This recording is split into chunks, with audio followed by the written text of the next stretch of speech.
Hello, hello, my dear friends, you've reached Elena's bar. The best place on the internet, the very best by far. She'll help improve your fitness, but there's also so much more. 'Cause here are just a few things that this channel has in store. There's bar and there's Pilates and there's belly dancing too. And many styles of yoga, so I'm sure there's one for you. Then watch her practice pianist string from right within her home. She's in such big condition, she'll outrun the metronome. Elena's Barre, Elena's Barre. They're the best place on the internet, the very best by far. It's not just the piano, but the ukulele too. The guitar and violin are even more that she can do. She does so many different things, it's hard not to lose track. I nearly didn't mention that she posts on her Substack. Elena's Barre, Elena's Barre. The best place on the internet, the very best by far. Yet controversial topics may be brought up for discussion, but try not to provoke her or she'll swear at you in Russian. And sometimes certain topics can make quite a big impression. So remember, you take part at your own risk and your discretion. Yeah, Elena's Barre, Elena's Barre. The best place on the internet, the very best by far. You might even meet Elena if you're quite a loyal fan. She's got a fixed male cat, but she's so desperate for a man. We've really got it all, and you couldn't ask for more. So sit right back and watch Elena shave a 3 or 4. Elena's Barre, Elena's Barre. The best place on the internet, the very best by far.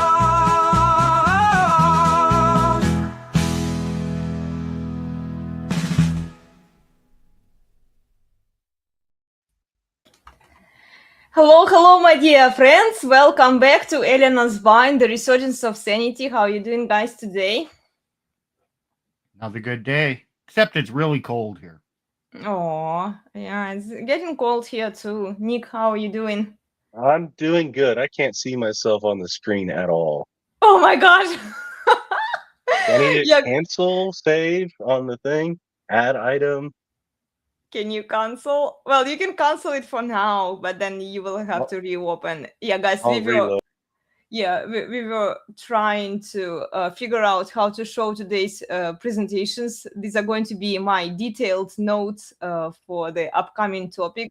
Today we are talking about the Barbie movie that I happened to watch last week. Oh, here you go. Here we can see you now. I'm just explaining to people why they can't see you.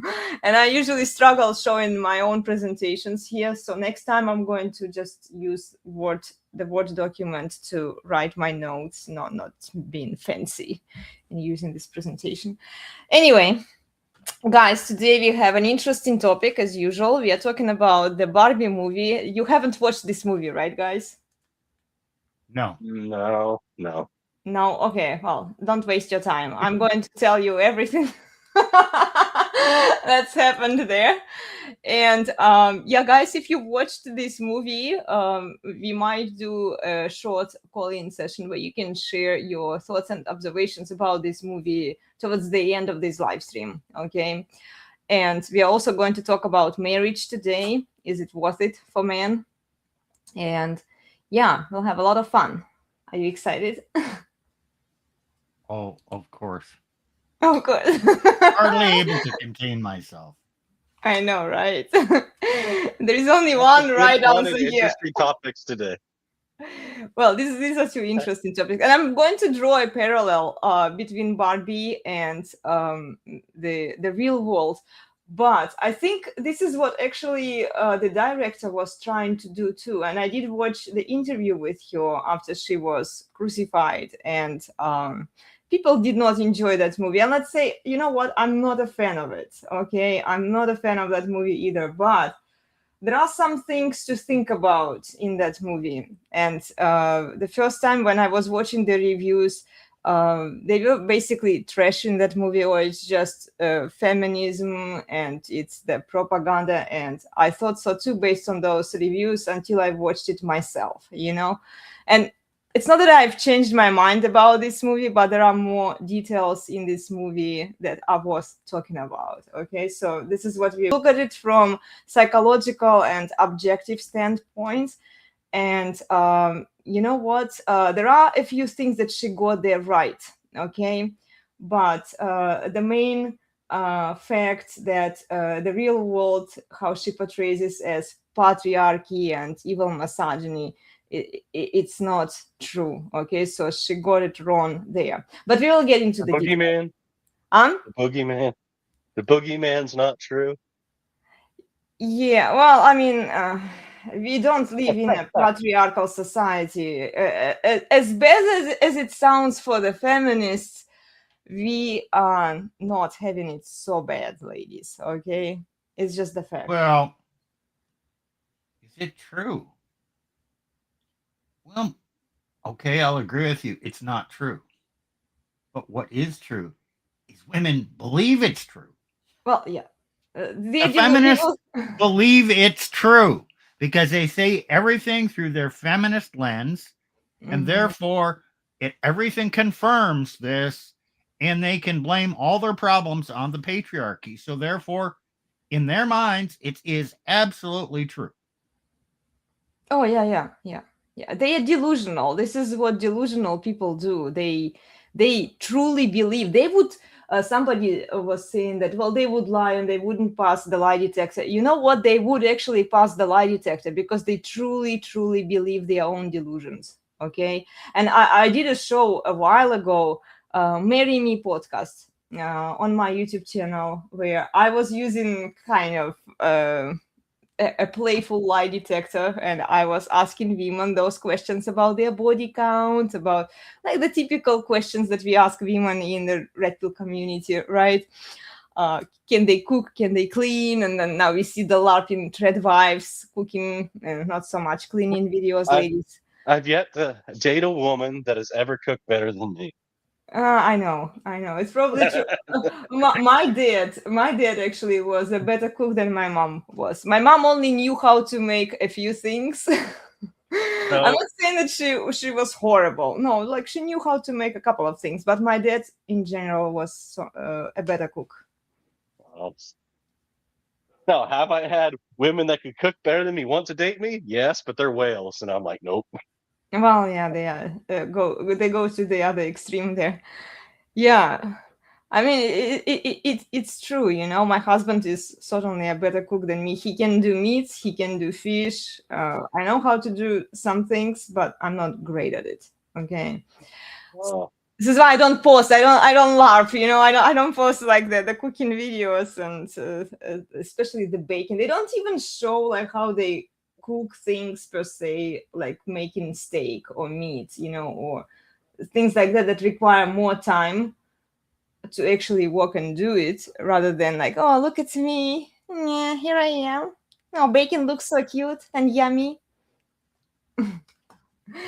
Okay, guys, let's get into it. Welcome everyone to our. Okay, Nick, can you scroll it down a little bit? I did change the thumbnails, so now we can see. Yeah, hold on. I had my grinder on for coffee. I got to share the screen. Scroll down. All right. Uh-oh. Oh, that's okay. Wrong. That looks good too. Okay. So here are my detailed. Uh-oh. Okay. Detailed notes for the Barbie movie. There you go. Okay. I should be able to see it that way. Yeah, we can see it that way. Awesome. Thank you, Nick. Okay, No so problem.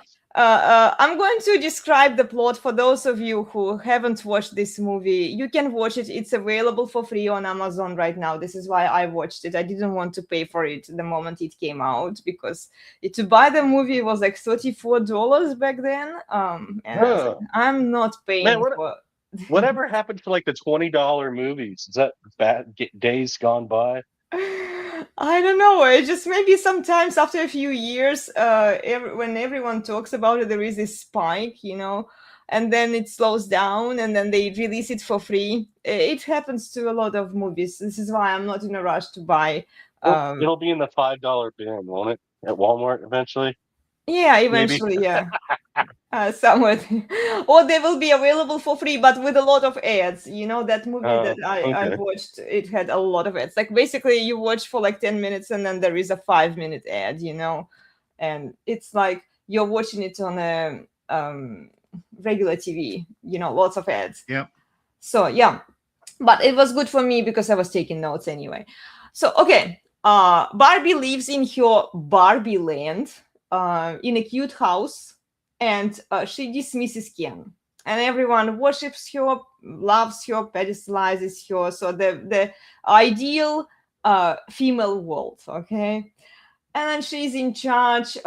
She meets this weird Barbie that talks about reality, or like she has a weird dream. Something happens there, and then she decides to go into the real world.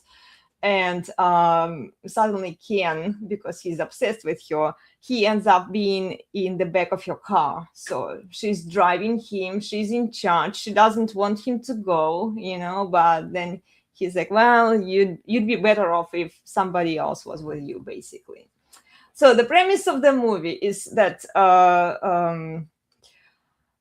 in the delusional Barbie world,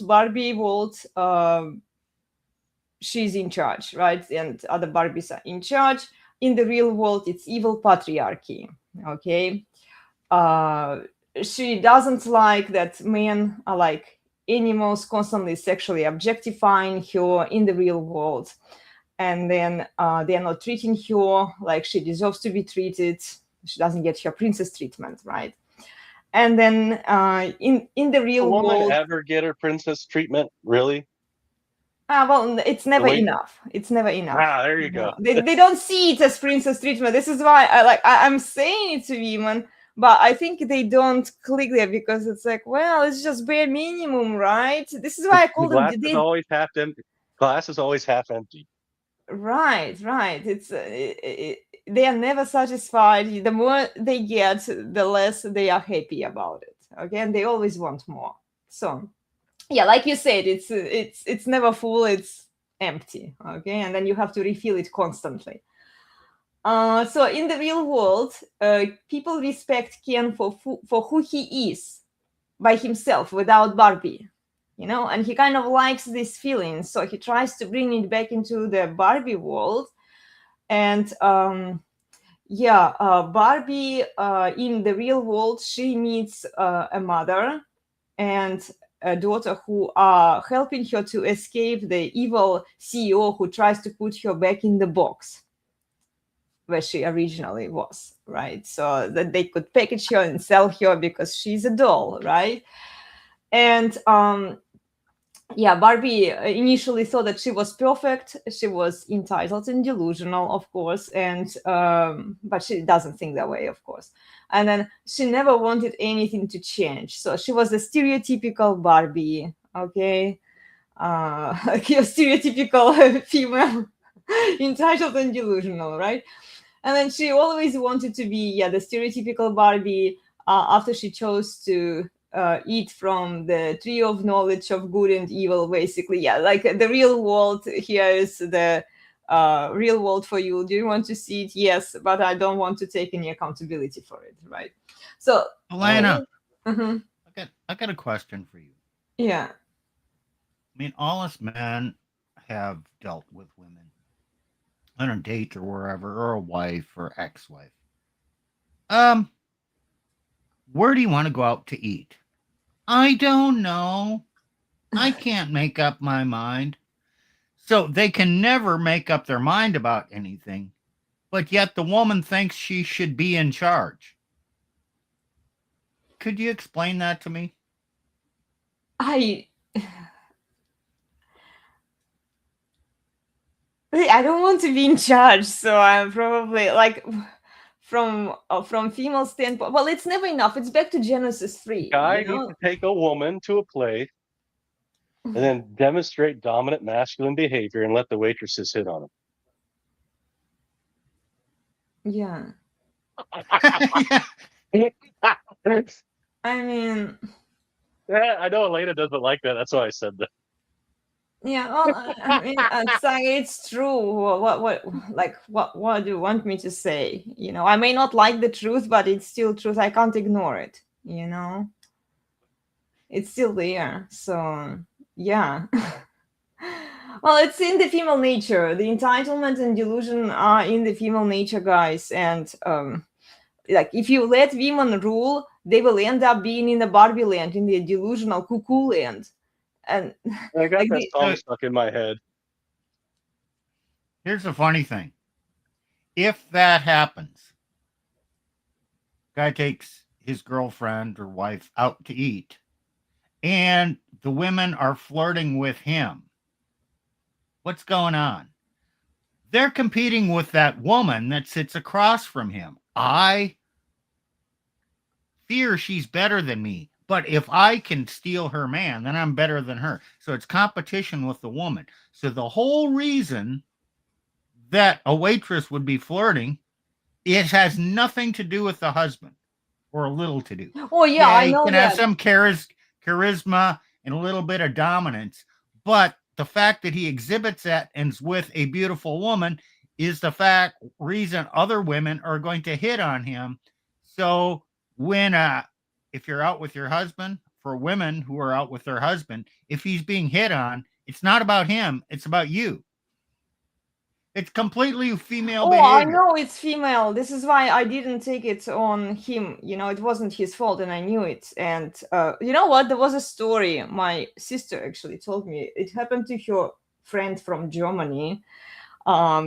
She's from the former Soviet Union country. I don't know which one specifically, because we kind of used to be like brothers and sisters there, but she speaks Russian. Okay. And so she decided to visit her family in Russia. And then she brought her exotic husband, who is German. She brought him to Russia. Bad idea. And they went to the nightclub to celebrate with your friends. You know, like she was among your friends and with your husband. And you know what happened there? She said like she was sending all of these bitches away, you know, because they were coming after her husband. The ring didn't matter to them. They didn't care. In fact, if one woman already pre-selected that man, it must mean that he's good. Okay, so the desperate Russian women, you know, statistics, you can't find it. Okay, it is what it is. There are more. There used to be even by 10%. There were always more women in Russia than men. That's just true. Now it's even worse, of course. But yeah, so they are in the nightclub and she's saying like, fuck off, bitch, he's my husband. They get into the cat fight, you know? They're like literally like over a man, you know, like they are doing it there. And of course the German guy, he's like, wow, that's so interesting. Because he has never experienced that in Germany, where women would ever fight for a man like that. I'm not saying that all parts in Russia are like that. Maybe it wasn't Russia. Maybe it was, like I said, it could be a different former Soviet Union country, but like that, the mindset is like similar, you know. So yeah, she didn't like it, so they stopped going to those places and they stopped visiting her country, you know. And yeah, because it's like, okay, I have to basically defend my husband like against other women out there. And I'm sure he didn't mind it. It was a new experience for him, because in Europe women don't do this things. I mean, like they do maybe like other behind each other's backs, but not like up front and like really like trashing and throwing shit at each other, you know. But yeah, it can happen. It's one of the reasons why we didn't go to my country, you know. So yeah, you go, you bring your man there, and like, they call it mate guarding. Yeah, it's not the man's fault. It's just female nature. This is what women do. No. Yeah. Guess who's here? Oh, Plutarch made it. Yes. I was just okay. Is he here? Let me add him. Hi, darling. I'm awake. You are awake, barely. Yeah, we're telling about taking the man demonstrating a masculine dominant presence at a restaurant, and then other women hitting on him. It's what they do, guys. Yeah. And Plutarch, he was sleeping in, but he didn't want to miss out on this exciting topic of talking about the Barbie movie. Let me see, guys. Things I'd rather be doing right now. Gargling ground glass.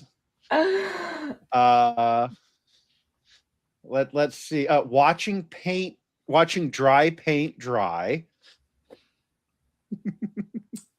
It can't be that bad, darling. It's Barbie. I know. It is that bad. But look, like we're talking about the psychology in the characters here. You're not selling it. Okay, I know. Well, let's just go through it then. Okay, so yeah, she wants to be the stereotypical Barbie. She doesn't want anything to change, and she lives in her la la land, and up until she sees reality. Okay, in reality, women are well, in our real world. So here, women are in charge of the institutions because men have no legal. Nick, can you scroll it down, please? Hey. Okay. No legal authority to execute upon the natural authority over women and children. So this is the premise of the movie that she gets wrong, like completely wrong. Okay. But as for like psychological effects, how women behave, how men behave, not necessarily wrong there. Okay. And then Barbie encounters a mother with a daughter who help her escape the CEO from the Barbie company. Okay.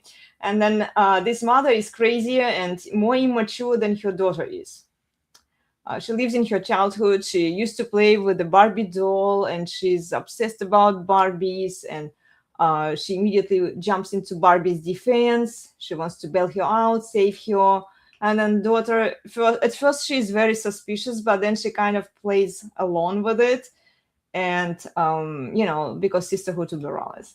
And then the mother is trying to escape the real world and helps Barbie to escape the real world as well and go back to the Barbie world. So from that CEO company that happens in real world, the Barbie is trying to get back to the Barbie land. Okay. So let's go forward. And then, okay. In the meanwhile, Ken was enjoying himself in the real world, and then he decided to bring those men with him into the Barbie world. Well, maybe to make it less delusional, okay? And then he invaded how they portrayed, like he invaded her space, he invaded her delusional world and called it Kenland. Later, Kendom. I actually liked it. Okay, the fact that he did that. Okay, her strong, independent Barbie girlfriends in that Barbie land, they started serving the Kens, and the other man. We basically call the men the Kens. Okay, for the premise of this movie, and they seem to enjoy serving them. And then Barbie experiences existential crisis. She defaults to victimhood, of course, where her new friends from the real world tell her, you don't deserve what happens to you, what Ken did to you, so let's just fight him. Okay? And then at first, the weird Barbie tried to brainwash Barbie to like Ken, but it didn't work after she got exposed to the real world, where she saw the evil misogynists and patriarchs.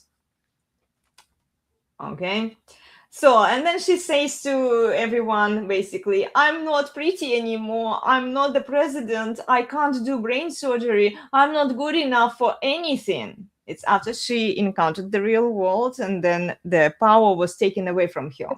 Here you go. Then her new sisters, girlfriends, right, are guessing her up. Oh, you're so smart, you're so beautiful, you're so extraordinary. And in the real world, it's too contradictory. Everything is the woman's fault. You tied yourself up into a knot so that people would like you, and then you should fight Ken, basically. Okay. Isn't it what women do in real life too with each other? I mean, like this aspect of the movie, she actually got it pretty right, I would say, in terms of like how women interact with each other. Okay. Yeah. And then Barbie and You her put on a new- black belt. I haven't watched the movie, so when you say fight, I'm thinking like, is this verbal warfare or is this? Oh, it's more devious than that. Okay. So Ken basically took her power away, right? He called it Kenland or Kendom. Basically, they have to fight through legal means, guys. It gets more devious. Okay, so let's look into it. Okay. Legal. It's So if he's legal king of fight. Kenland, why does it have to be legal means? Well, it's the Constitution. It's Who cares? it was If he has power.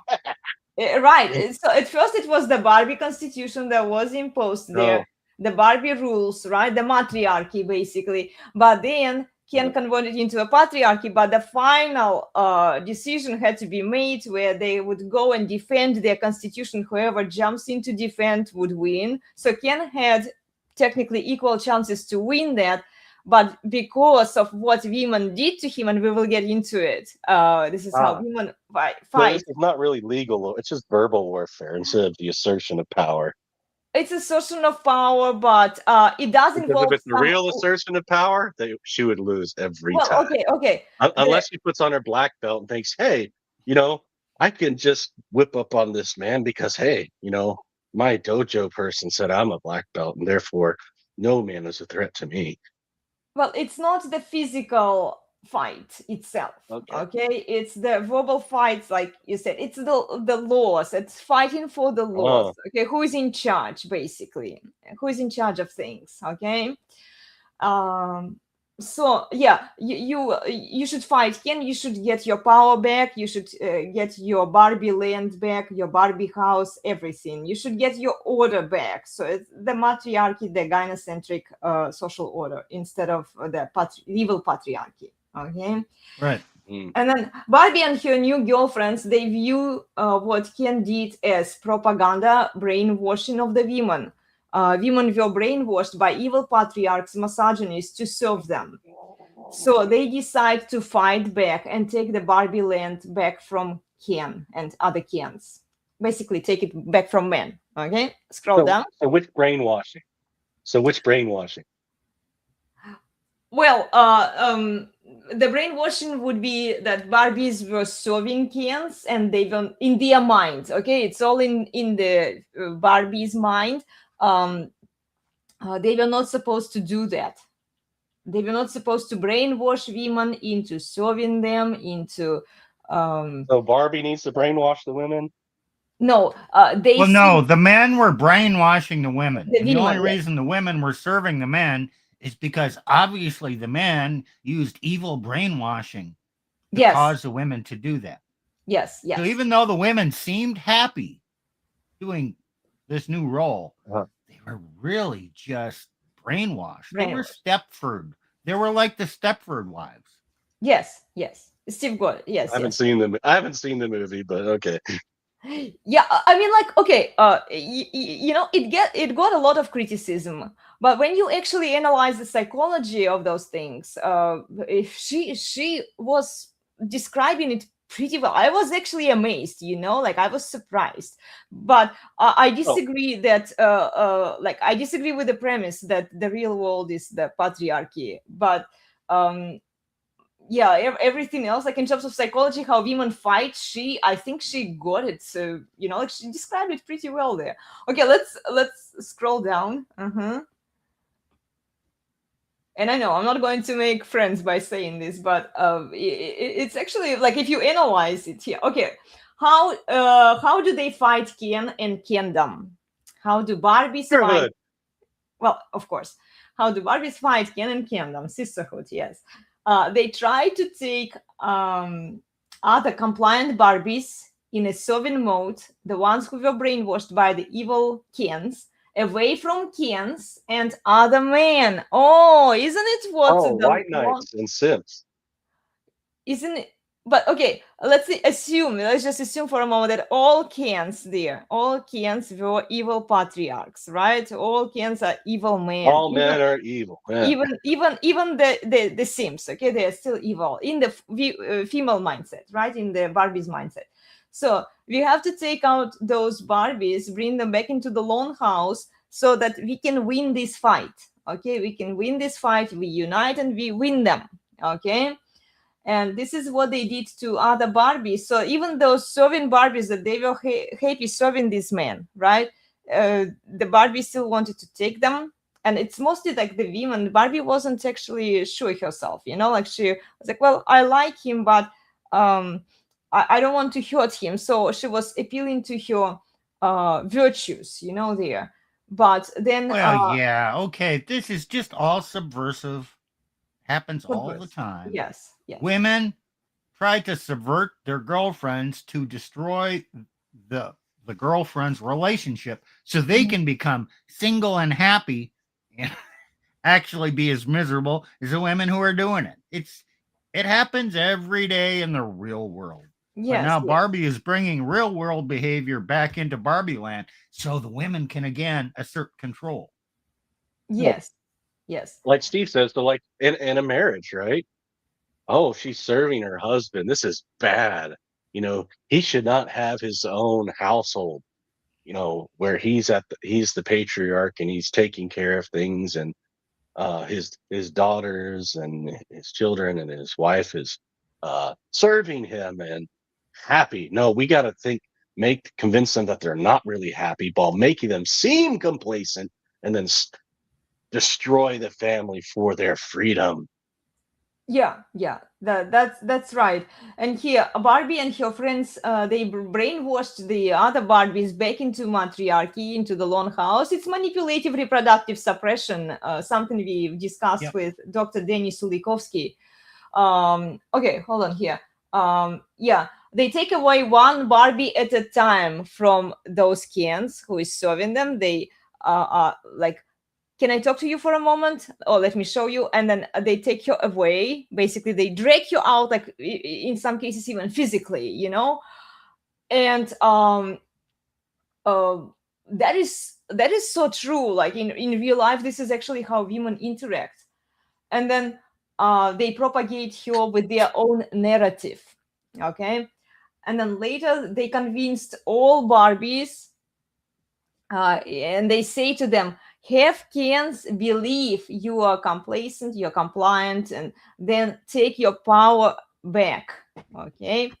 And then they use their female influence and subversion, like Steve mentioned, to sell the femme power narrative to other Barbies. The unrestrained women are very gullible. So basically you can deprogram or reprogram women with enough effort, enough time. But if you try to program them into patriarchy, there should be some external rules imposed on them, because even women respect power, they respect if a man has the dominance and control. So it wouldn't work if you try to apply all of those techniques, like money muscles game, even on women, to make them serve you if the laws were not on your side. You know what I mean? So then Barbie slightly hesitates by appealing to her virtue. Or what if he doesn't like me? And then their mother tells her, no, he likes you. Or the daughter tells you, I don't remember who exactly, but the idea is that. And then she says, I don't want to hurt him. And then look what ladies tell her. He took your house. He brainwashed your friends. He wants to control the government. Oh, he's a man. That's use of rationalization to get her to do what they want and actually hurt him. And then since she's rationalizing it, that justifies whatever she does, whatever pain, destruction, hurt she causes. It's all rationalized, and justified. Mm-hmm. And this happens in the real world all the time, too. Yeah, well, this is why I'm saying, like, she actually did get these things right, you know? And then every single Barbie is deprogrammed from that evil propaganda, the evil patriarchal propaganda. Oh, with her own propaganda. Well, right. This is what they don't say, but you know, that's the idea. Okay, let's scroll down. We are almost done here, like with the plot, okay, with the main idea of the movie. So how do Barbies get their power back? They turn Kens against each other. And you know what? This is actually an interesting point, how she decided to approach it. And I'm talking about like the movie director, you know. So they turn the Kens against each other. This is how women take power. And look what happens in real life. The Tretcon men against the red pill guys, even against the other pills. They turn different factions of red pill, like PUA, married red pill, MGTOW, black pill guys, against each other. They disenfranchise them.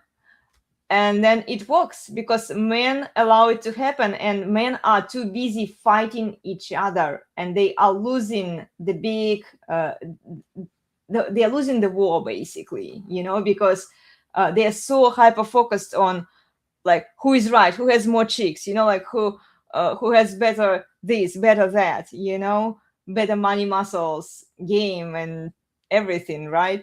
And then women, in the meanwhile, they take away the power through constitution and through the government, you know, because like, yeah, and that I saw one lady made a post on Twitter saying that men should go to war because then they will become more masculine, because they are no longer masculine. It's like, you are basically suggesting to kill a bunch of innocent men. You're pure evil, you know. And women create distractions for men. It's a little more nuanced than that. Okay, go remember for it. Remember, women want to see, they want to stand at the finish line and choose the winner. Well, war looks a lot like selecting the winner, because he who survives war is clearly strong. Now, since the age of not really true. well, right. Since the age of firearms, it's not really true, because your death is now more random than anything else. It's who got a beat on you and was able to pull the trigger quick first, right? You know, but women's psychology has not caught up to this fact, and because they have not fought in the wars, they are largely unaware of it. So that's what's actually going on here. Now, the fact that the Barbie girl who wrote this doesn't get that doesn't surprise me in the slightest. Yeah, I'm not surprised that she didn't get it, you know. I'm going to criticize this part. Turn different factions of the red pill, PUA, blah, blah, blah, against each other. Yeah, if they're not, maybe a red pill adjacent guy, you might be able to turn against each other. But even Dalrock says they come in this fight, and no, pretty much all the red pill will, if they're consistently, you know, consistent with the truth of the red pill, they'll look at these guys trying to come in and like, what are you doing? Yeah. Oh yeah. No, I'm not worried about the red pill. Well, no, the women will try to break it into notice, like okay, some women will fall towards one faction of the red pill or the other. It depends, and then they will want men to fight. I'm not talking about like what men will do here. I'm talking about what women will do here. Okay, so women will want men to fight over women in those specific factions, and then protect those women in those specific factions. Like PUA guys will always defend the public horse because this is more horse for them No. to spin, right? I mean, Not always. Okay, here is the thing. Women are they're not strategizing to do this. Oh, we need to turn these factions against other factions. No, they're just in there being destructive and being the one woman at the finish line. She wants to dominate all other women and subvert them so she can be the one woman at the finish line. She sows discord among the men, and then she's like a catalyst. And then shit happens. The catalyst doesn't have a strategy. It's just there causing this. Now, certain men, like all the red pill guys, they develop some immunity to this feminist influence. So it doesn't always work with them, but sometimes it does. Yeah. But there's no women are not thinking that this is their strategy doing it. Just by their presence, it happens. It just happens. Yeah. Well, yeah, true. They don't do it on a conscious level. It's just what they are and how they operate. And you could see it even in the group dynamic, like in school, or I definitely noticed it. And we had more guys and more men in my class than the girls. Technically, like each girl would have like 2 or 3 men, to choose from, but no, they wanted like the best guys, like they were fighting for the best guys. They didn't want like the average man out there, right? So yeah, they will always try to get the best they can get. And how can they do it? Well, through distraction, through other means. So yeah, okay, let's move on here. How else do women get what they want? Through manipulation, gaslighting, and love bombing. Okay, here it's interesting. Okay, Barbie says Kens are better at ruling. I'm ready to be your casual commitment girlfriend. Oh, doesn't it sound familiar with this ThreadCon and Thread vibes? I don't understand casual commitment. She Casual said that. commitment. Yeah, she did say it to Ken. Okay, so when she tries to get her power back, she comes to Ken and she basically gaslights him and love bombs him. She says, "Oh, Kens are so much better at ruling. I'm ready to be your casual commitment girlfriend." In other words, it's casual on her side, but committed on his side. Yeah, but she doesn't think that far. Okay, she wants Ken to lose his frame, to let her in, so that later she can do all other things. She can keep manipulating him into doing what she wants him to do when he's not thinking about the big picture. He is not thinking about what's next, why is she doing these things to me? He doesn't challenge this statement that she makes.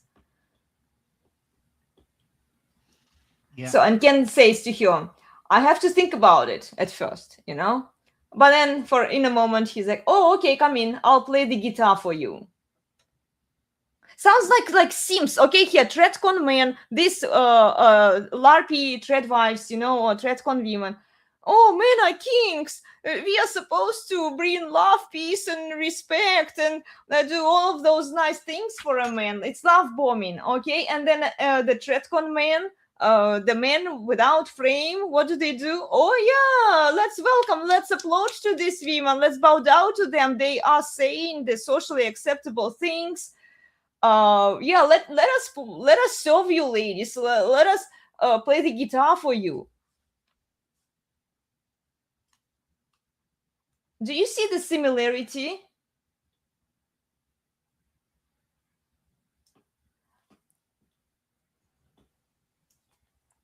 And then all Barbies, they get the same message to leave their Kens.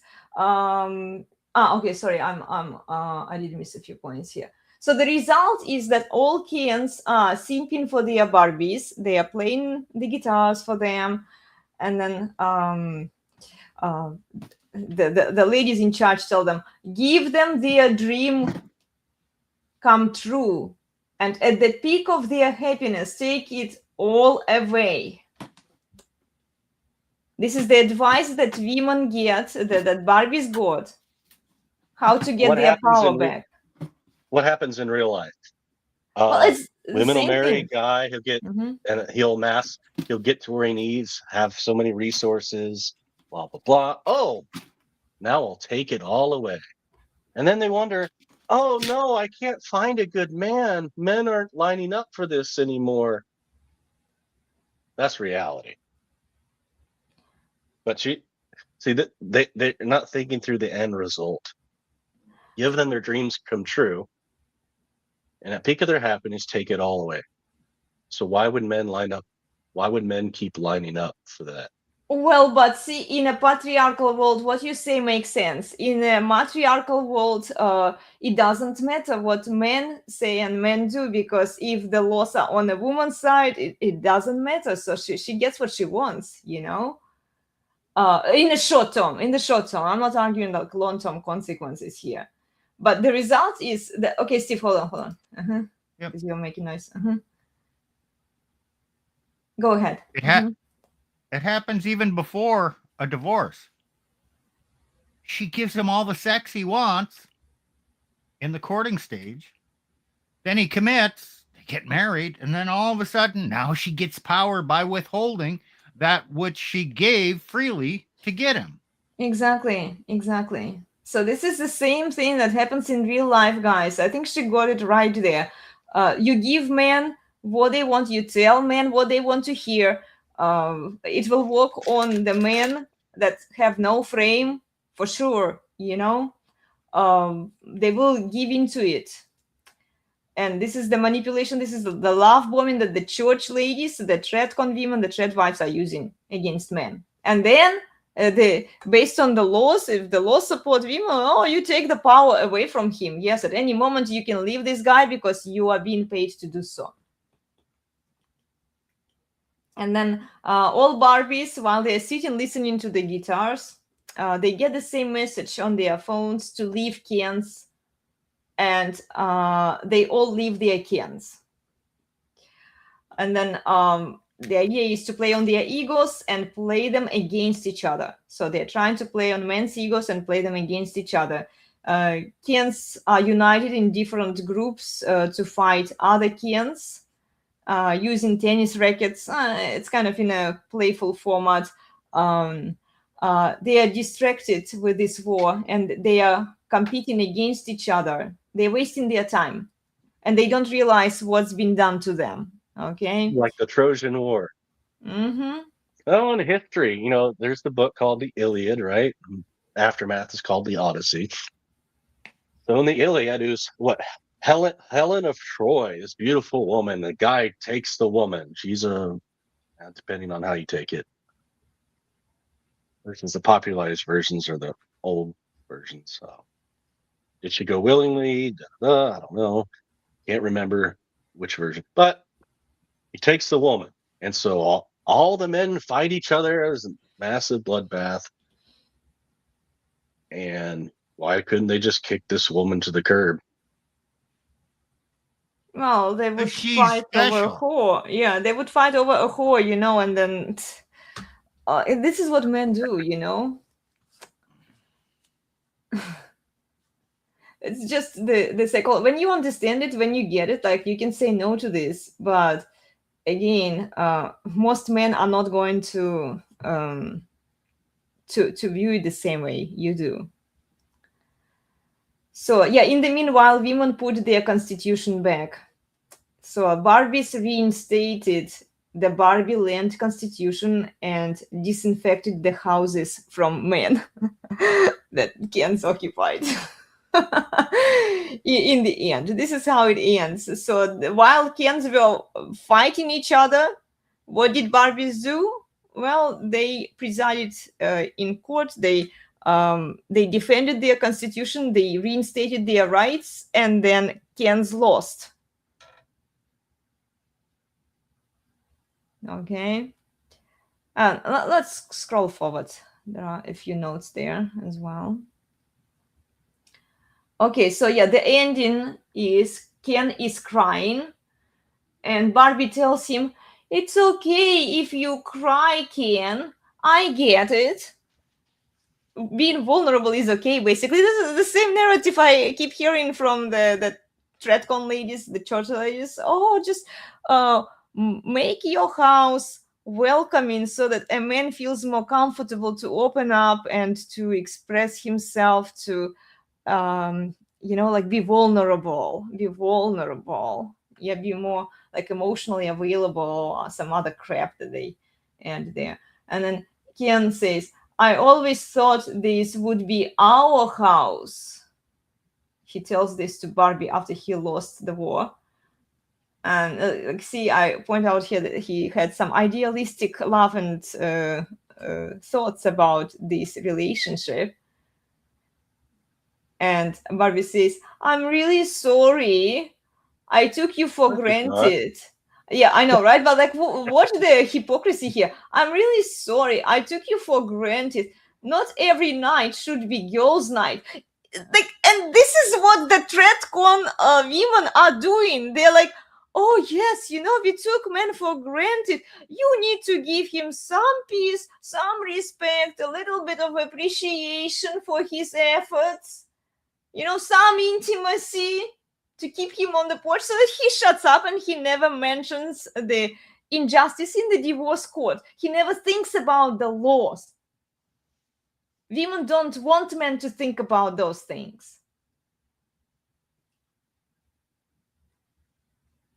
This is why they are willing to give any intimacy at all, and say like, "Okay, ladies, come on, just keep him happy, all man needs is this." And it's always about needs. It's not what men want, but like, he needs your touch, he needs your peace, he needs this, he needs that from you, and you are the only source where he can get it from.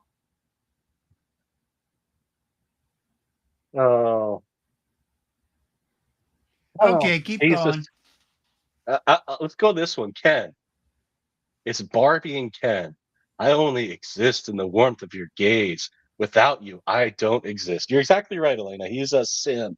Mm-hmm. And it's a reversion of the creation order in 1 Corinthians chapter 11, where it's God, Christ, the office mediator, man and woman, and the woman is the glory of man.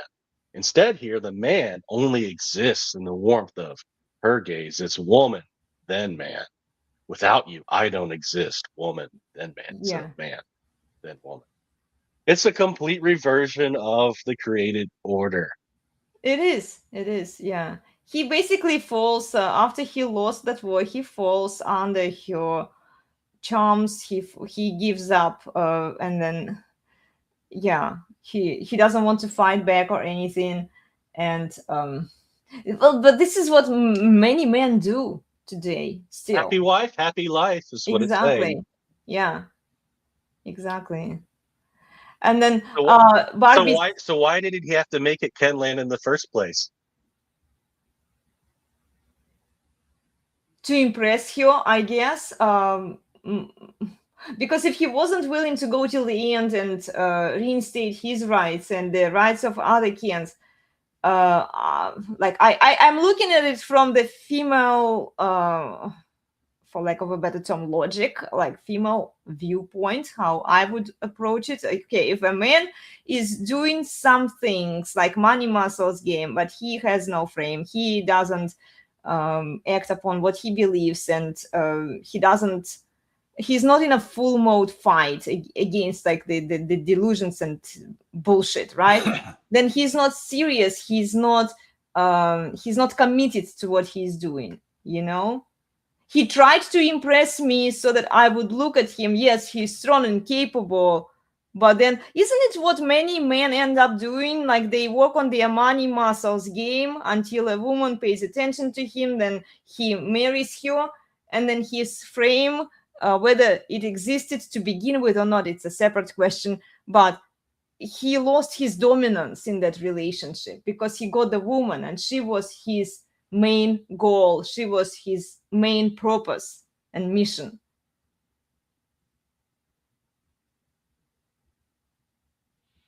Yeah, this is why I think he fought to begin with. He Yeah, didn't but they fight. don't say why he fought. Well, yeah, they don't say why he thought. Yeah, we can only speculate, but It says simps. We were only fighting because we don't know who we were. Is that from the movie? yeah, it is actually a phrase from the movie. Yeah, the Sims. I don't remember who exactly said it. I think it was Ken who said it, guys. I was taking notes and it was like, okay, because the movie was running. So yeah, we only rebelled against matriarchy because we were men, not your slaves, and they want to be female slaves, basically. Right? This is what it says. Otherwise, we wouldn't have rebelled against you. We wouldn't have fought. We wouldn't have called it kingdom. We would be just under your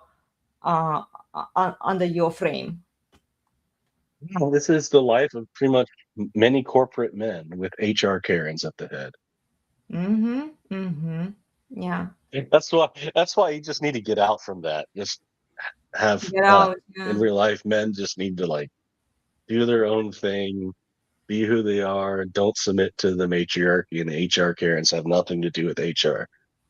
Yeah. Well, didn't we say that last week, Nick? Just men need to, or 2 weeks ago, men need to get away from. Men need to get away from high-paying corporate jobs, and it's like, yeah, but I won't be able to have a family. Yeah, you're right, you won't. Yep. And but then you also won't be a slave, a wage slave. Exactly. Yeah. Well, then she also tells him, maybe it's time to discover who Ken is without me, because he just told her, look, there is no me without you. It's usually Barbie and Ken. And then she tells him, maybe it's time to discover who Ken is. And then Ken looks at her in a very stupid way. And then Barbie continues, you have to figure out who you are without me. Maybe it's Barbie and it's Ken. So it's hyper-individualism. I did talk to my husband about it. It's Nietzscheanism, right? That's actually what happens to a lot of men they get married and the woman basically destroys all his time, all his hobbies. He has no time to see his friends, hang out with his friends, but she can go, hey, you're back home here. This is actually what happened to me. And I started complaining about saying, this is not right. You come home, you worked all day. The women throw the kids on the man, right? Mm-hmm. Oh, I got mommy's night out or ladies' night out, and you're stuck babysitting these kids, and you're starting to think, when was the last time I just went out with my friends and hung out, just men? That happened to me. My first ex-wife said, when I got home, okay, I'm off duty, you're on duty. So I go from my job, working to support the family. Then I come home, and all of a sudden, okay, now she has free time. She can do what she wants. It's my. So I got 2 jobs. Mm-hmm. This was completely rational in her mind. And I dumb Steve, put up with it. Too. Yeah, well, I mean, they always seem to find a sucker who wants to do it for them. Nick, can you scroll it to the right, please? I'm trying to say to see what I said there. She wants to trying to make it okay. She wants to be independent from him also. Well, it could also be like you and me, we are self-fulfilled people. We don't need each other, right? It's kind of androgynous in a way that she can be whatever she wants to be. She can be a man, she can be a woman, she can be a superstar, she can be a president, she can do all sorts of things. She can be whatever she wants, and then he can be whatever he wants, So there's no hierarchy except when she wants it. Well, yeah, true. Well, the hierarchy, when women say, okay, I don't want the hierarchy, when what they really say is that I want my hierarchy where I'm in charge and you are my subservient imbecile, you serve me. Yep. Yeah. Servant leader. Mm-hmm. Ken needs to be a better servant leader. except without the leader part. Yeah. And then the company CEO shows up and he says, yeah, Ken is right, to that phrase, we are fighting because we don't know who we are. You actually called it out, Darlene. Was it you who said the corporate men in the corporate environment should leave the corporate environment? So here, the CEO, the guy who was trying to put Barbie into the box in the real world, he says, yeah, Ken is right. Restore everything. Things should go back to the way they were. So matriarchy in charge, okay? And then Unless you want to end up living in huts one day. That's what matriarchy does. Yeah, I know. Doesn't really innovate in general. I know. So yeah, and then they propose a Barbie to be a female president, and a Ken, watch this, to be a lower judge under her presiding. She's the president and he's the lower judge. And then they say, oh my God, I really like, I don't like it, but it's true, guys. And then she says, well, Ken should start somewhere, right? Become a lower judge first, and then we'll see if we'll let you anywhere. But I'm still in charge. I'm still telling you what you are supposed to do, how you are supposed to take your decisions.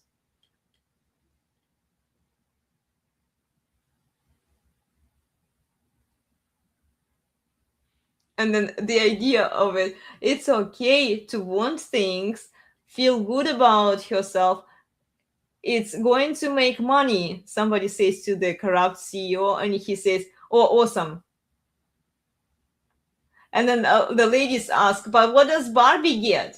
She's in love with Ken. But Barbie says, I'm no longer in love with Ken. I'm not sure where I belong anymore. I don't like Barbie anymore. When did that happen? When he lost frame. When did he lose frame? Scroll back up. All right. What's the first bullet point? Ken is crying. Yeah. Guys, never cry, never show weakness to a woman, because first thing she's going to do is lose respect. And then as she gains more and more dominance and sees you as a weak man, she's going to have contempt for you as a man. And she's powerful now. Mm-hmm.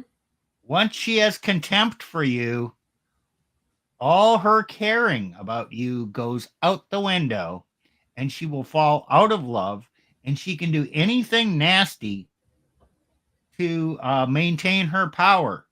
But in the process, scroll down a little bit more. I'm no longer in love with Ken. I'm not sure where I belong anymore. I don't feel like Barbie anymore. That is profound.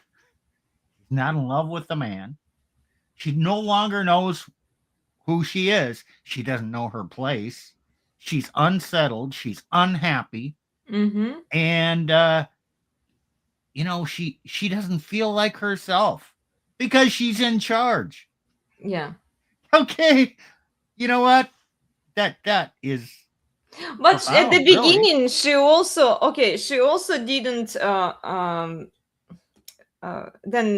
she also didn't know where she was, because she was in charge at the very beginning of the movie in her La La Land. Yeah. But was she happier when Ken was in charge? No, she wasn't. How do you know? She Ken, was fighting okay, against Ken. Steve, according to the movie, based on the movie, Ken was never in charge. Oh, okay. He was never in charge. He wanted Never to. had a chance. Yeah, he and he lost his chance. Yeah, He never had a chance. exactly. Well, I mean, they started, and then if they were not dragged into this fight among other Kens, maybe he could actually win and impose No. This is a Ken's problem. boundaries. He imposed natural order afterwards, not up front. Yeah, true. In the religion. True.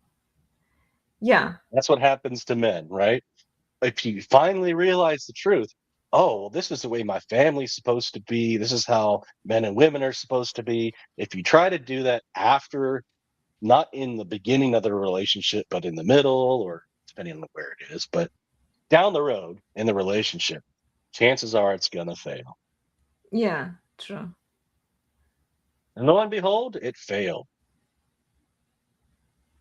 Yeah. So yeah, she doesn't love him anymore. And she doesn't know who she is. And then Ruth Handler, the founder of Barbie, she says, but Barbie helped the mother and the daughter to connect. Well, that entitled delusional mother with her daughter. You remember at the beginning? And then she says, ideas are forever. Humans, not so much. Humans make things up. Patriarchy and Barbie, and then they die. So she says this to Barbie. Yeah, humans make up patriarchy. Oh, so not God. Oh, okay. It's just yeah, this made up thing. It's a made up thing, yes. Uh-huh. So is egalitarianism also made up? If they No, Nick, they're Yes. trying to say that egalitarianism is the natural order. Oh yeah, the That's been a trope of communism since literally Marx. Yeah, and they can't prove it at No, all. so they just state it as fact. Oh. It's true, absolutely true, because women feel it and want it to be true. And therefore, since other women also want it to be true, it's provable, and there's your facts to support that egalitarianism is the actual truth. And they have this nice movie to propagate that idea. Yes. Sure. Yes. And then Barbie says, I want to be part of people. And then Ruth responds, I always knew that Barbie would surprise me one day. Barbie says, I want to be a human. So Ruth tells her, well, then hold my hands now and feel it. And then they are showing women chatting, celebrating social events and everything. And then Barbie leaves the plastic world. And she went to the real world, and Ruth is telling her, you got this, girl. And then Barbie in the real world, in the clinic, I'm here to see my gynecologist. This is how the movie ends, guys. Okay. Oh, did she get knocked up? I don't know. They don't say it. Oh. Well, because she's a Barbie, so she technically she couldn't drink tea, she couldn't drink water, like in real life. Right. She's still a doll, right? So she She- doesn't have the organs. She had no lady bits. Exactly. Barbie doesn't have any lady bits, so she's going to become a real woman. She's got to get those things taken care of. Yeah, I think this is where they were hinting at. Yeah, they don't specify why she's there, but I think Steve is right. Yeah. So, from my limited knowledge, I've noticed that a lot of gynecologists are really like part of the feminist priesthood.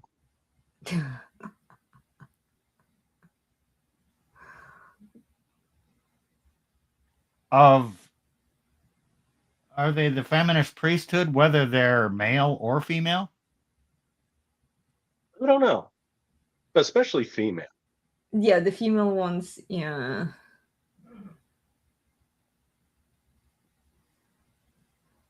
I have a decent gynecologist, but she always asks me this question, like, do you have the same sexual partner? Like every single time. Well, they have to ask by law, you know. So you can be honest, like women can be honest with their gynecologist, because that information is protected by the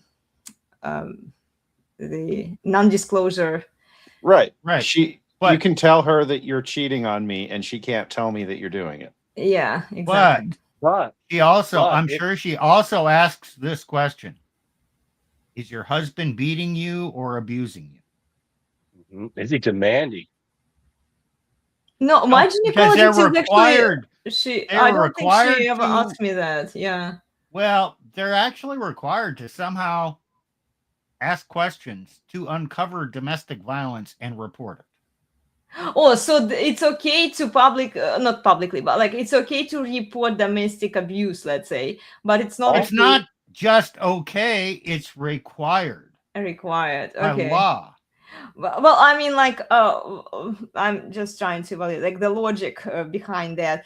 So they don't mind multiple partners, multiple sexual partners. Okay, we are quiet about that. But if he abuses you, we are going to report it. And this is how it goes.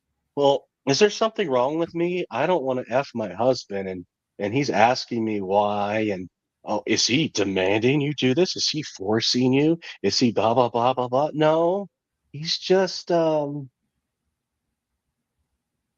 he's pressuring me. Oh, that's SA. Yeah. And then they'll give her all the hotlines, all the information. They'll go down, get money from the they got like a human resources thing where they get federal funds to help these so-called women in trouble. Right. Oh, to help them leave their husband because he's wondering, why aren't you effing me? Mm-hmm. And men are clueless that this kind of the system is in place to encourage women to feel bad about her husband, to disrespect the husband, to blame the husband for everything. And then that justifies whatever actions she wants to take and has all the resources at her fingertips to come in on her side to do battle for her. Mm-hmm. Yeah. And cover up all her promiscuity. Yeah. Yeah. Yeah. So what we have in real life here, I'm just trying to draw some parallels based on what we saw in the movie, right?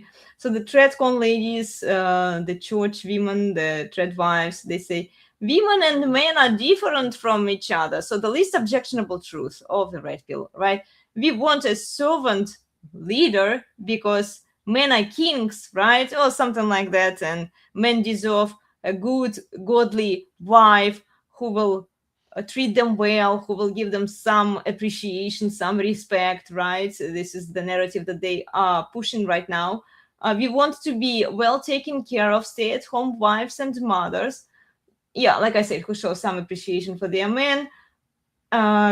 We can get so much more by giving men some love, intimacy, and peace. And this is what Steve previously said, it's give to get. Right? Sure. Yeah. And then, of course, what do frameless men do? Or they publicly praise these women, they applaud, they bow down to them. Oh, you are not a feminist. Finally, a woman gets it. I got those same messages from guys, so I kind of know.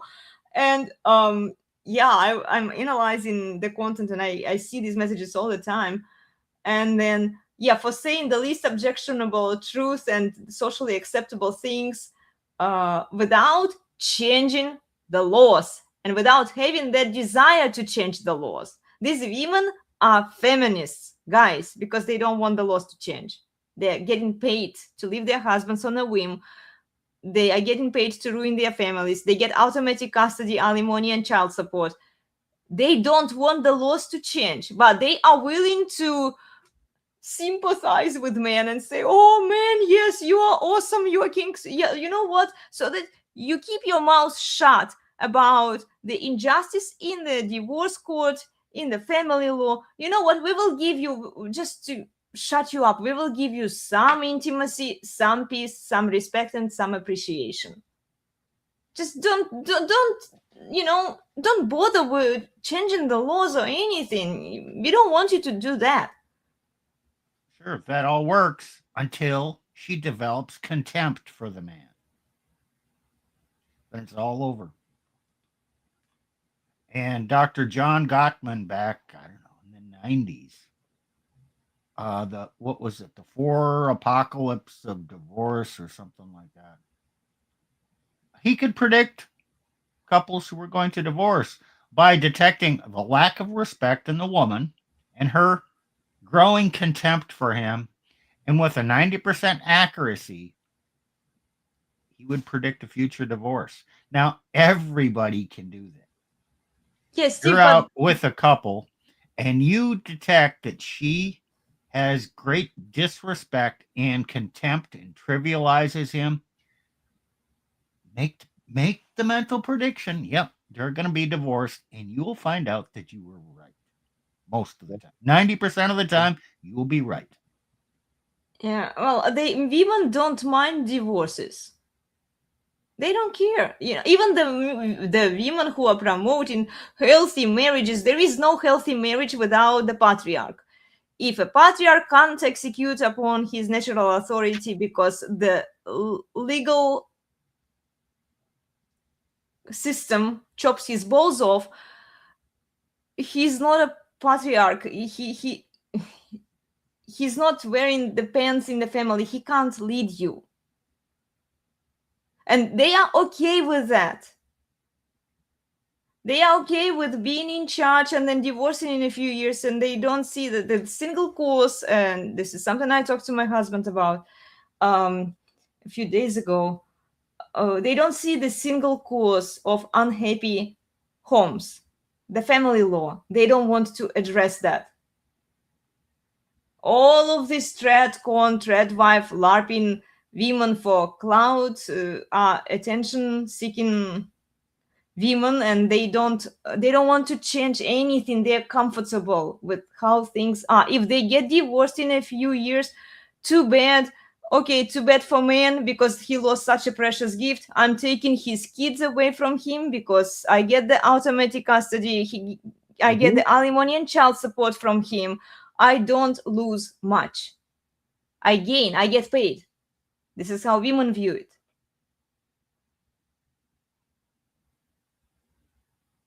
Barbie world working just as it should. Yeah, but the problem is when we bring this Barbie world into the real world, and then everyone That's what I'm automatically saying. trusts women. That's what I was saying. I don't know if you caught Yeah. it. I said Barbie world is working exactly as it should. Yeah, That is the real world. exactly. Yes, Barbie world is the real world. Mm-hmm. Yeah, because we allow this delusional, entitled women to preside in the institutions and to run everything. To be the president, like the woman is the president and the man is the lower judge. Okay, we'll give him some bone there so that he doesn't die, And then, the comments that I recently saw, simping for anti-feminist girl who says socially acceptable things. This type of emotional honesty is wrecking ball for modern feminism, and men truly believe that like these women care and these women are really fighting feminism. Oh my gosh, it's all performative. It's all a LARP to get that exact reaction from the man. And then they say it's so rare to see. Okay, can you scroll to the right, please? Mm-hmm. Yep. I don't remember what I wrote there. Oh yeah, it's so rare to see this kind of a woman today. Yeah, they always say, oh, you are so rare today, you are so special, most women are so horrible, and here we found a good one finally. And then your husband is so lucky. I keep getting this comment. Guys, stop sending me these comments, because you know what, I'm the lucky one because he picked me. I'm married to him. He tolerates my bullshit, and Well, Some You know, days that- more than others. more than others. you know what Exactly. that implies. Obviously, Plutarch is succeeding with you because of his emotional honesty.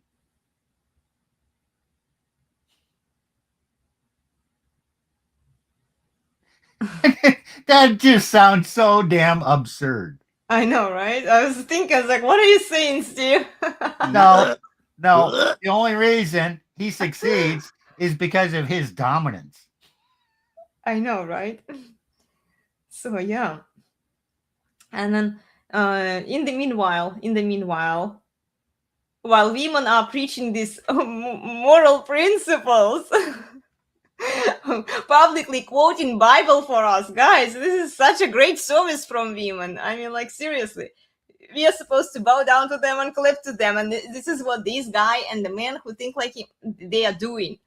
They're like, oh yes, you preach, girl. Like, are women even supposed to preach publicly? No. But yet they do. And then in the meanwhile, women get more clout, they get more attention, they get more social validation for saying these things. That's kind of resonate. If you are buying into their words, of course, you're going to believe they are bullshit. So you will sacrifice your frame if you, assuming you had one. And then women are in charge of the laws. The laws remain unchanged. Nothing changes. Situation doesn't solve itself. But we have so many more women now talking about these things. Oh, yes, women are going to save us. Women are saying all of those things. What? Are you telling me women never really understand the problem? Women can never really come up with viable solutions, and women can never implement any solutions that they can't come up with in the first place? Mm-hmm. Yes, Steve, I'm shocked. But Steve, I think there's something else going on here too. I think Okay. so, because women, they're not stupid and they're not blind, generally speaking. They've recognized that the world has changed, that the Overton window has shifted. Okay. I don't think that they are, and I think there's a line somewhere back in the movie or in the notes where it's like, we should just go back to the way things were. Oh yeah, Okay. yeah. Mm-hmm. And I was thinking about this last night because there's a new Supergirl movie coming out, and I was watching I think it was Critical Drinker's review of the trailer. Yes. And by the way, if you guys don't watch Critical Drinker, go watch him. He's hilarious. But that movie or that trailer looks like something I would have seen in 2021, 2022. And I was thinking about this going, wow, it almost feels like time is going in reverse. They're starting to be much more strident about their and open about their feminism and their desire to subvert and making less money. Well, yes, but so you haven't seen stuff like this in a few years. But if you think back to 21, 22, in the Supergirl trailer, there's this quick shot of her dog taking a piss on a newspaper with a picture and of Superman and a headline, Superman saves whatever. It doesn't matter what it was, and I don't remember. Right. And the dog lifts its leg and takes a piss on it. And I'm like, that is so 2021 coded. And at the same time, I don't know if you guys know this, the writer-director of Barbie was a woman named Greta Gerwig.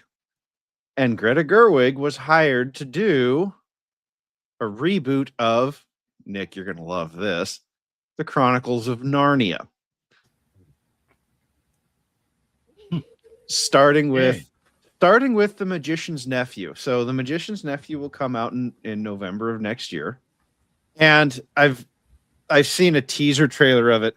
And basically the teaser trailer says, this is not the Chronicles of Narnia you knew. And I'm sitting here going, oh, great. They're going to pull a, they're going to pull a woke Lord of the Rings. Rings of Power. Yeah, yeah, yeah. They're gonna pull a woke, or they're gonna pull a feminist, or and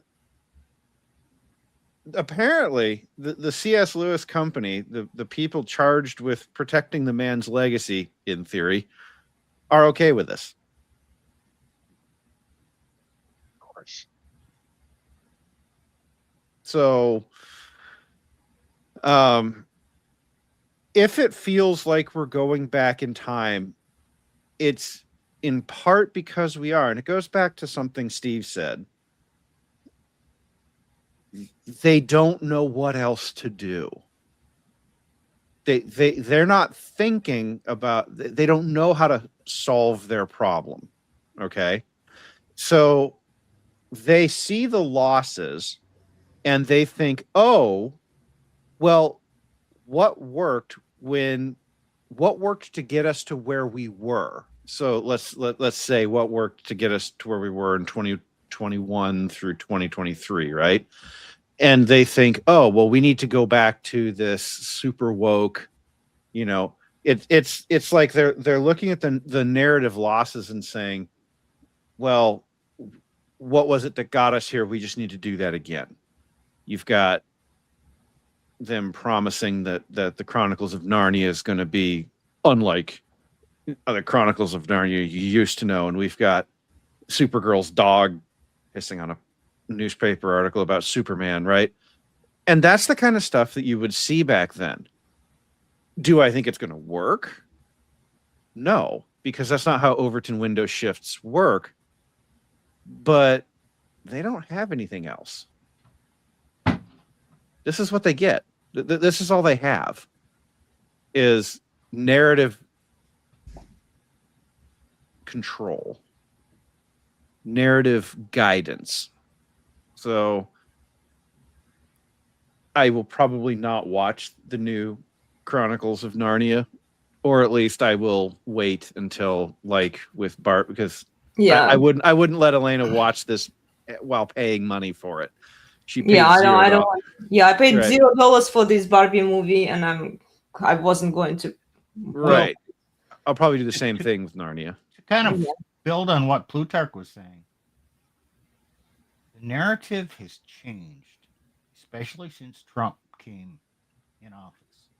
The whole woke agenda is kind of failing. The whole trans thing, it's kind of failing. People are moving, have kind of abandoned those. So I guess you could say feminists feel like they've taken a couple steps back, and they're also complaining about where are all the men. So that's gotten worse. So now they're just moving back a couple steps without really recognizing that the whole thing was a bad idea. They're going to try another attempt. It's like climbing Mount Everest. Okay, that attempt to scale the peak, that approach didn't work. So we come back to the base camp, and now we're going to take another path to the peak. That's what they're doing.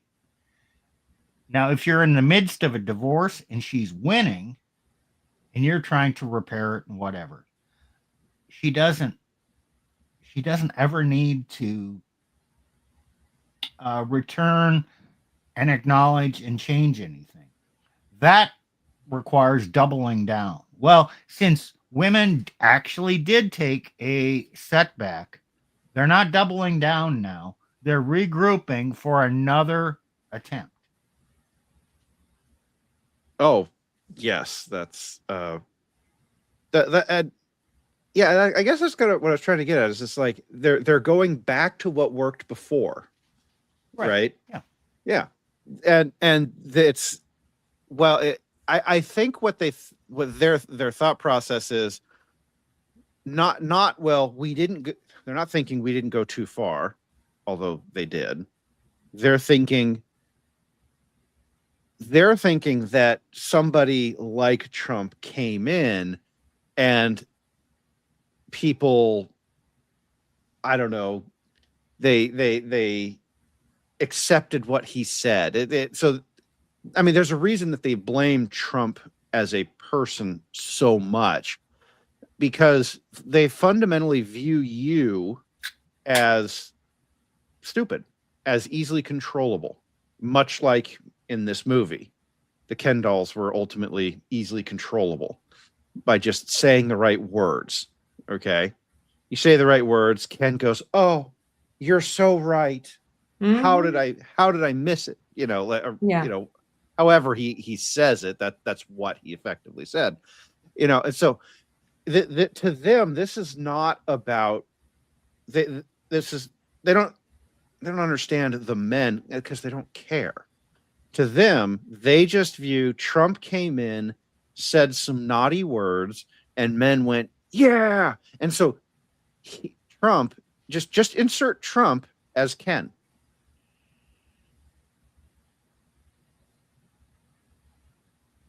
That makes sense. So now they're following the script of Barbie now. Oh, well, you just have to go back and and look at what Barbie did towards the end of the movie. Oh, she gives the man a cookie. Yeah. Yeah. Right? Give the man a cookie, pat him on his head, and he'll go back to being your simp. And I think that's To what serve you're you seeing better. right. Yes. Yes. I think this is that's what you're seeing right now is there's a movement amongst women to figure out what the cookie is to get the men to calm down and get back on the plantation. Yeah. And start working for It's women not working. again. And it's not working. Well, because time doesn't go backwards. So it might look like the narrative control framing is going backwards in time. I think they're going to find that it doesn't work in practice. They definitely will find that out. Because here's another way to define feminism. Feminism is women's fight for equality. So when will women be equal? What's the measure? What's the goal? Equality. When will you know that you got to the goal? Well, it's not about that. It's about an ideology and a belief system. In other words, it's about the fight. Feminism will never succeed in women's minds because it's about the fight and it's about gaining more and more and more. And so you would think that feminism is here, and once they have equality, then feminism would go away and we'd just all be equal. No. It's like a black hole. No. It will never happen. Feminism will always want more. More. Yeah, this is what I said at the beginning. They will never be happy until they get more or until they're told no. It's like a black hole. It's sucking everything and it's never enough. Never enough. Whatever you give them, no, they are unhappy with anything they get.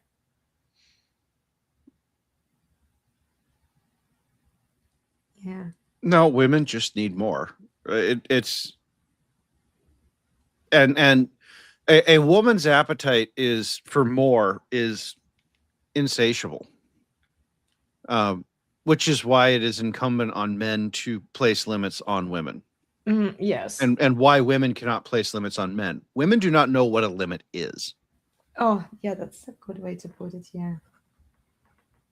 To a woman, a limit represents, what's the best word to describe this? A limit represents an existential threat to their existence.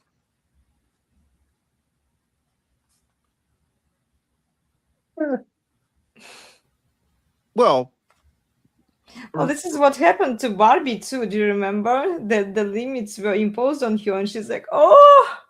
Well, right, but why? Because women are dependent on resources provided by others.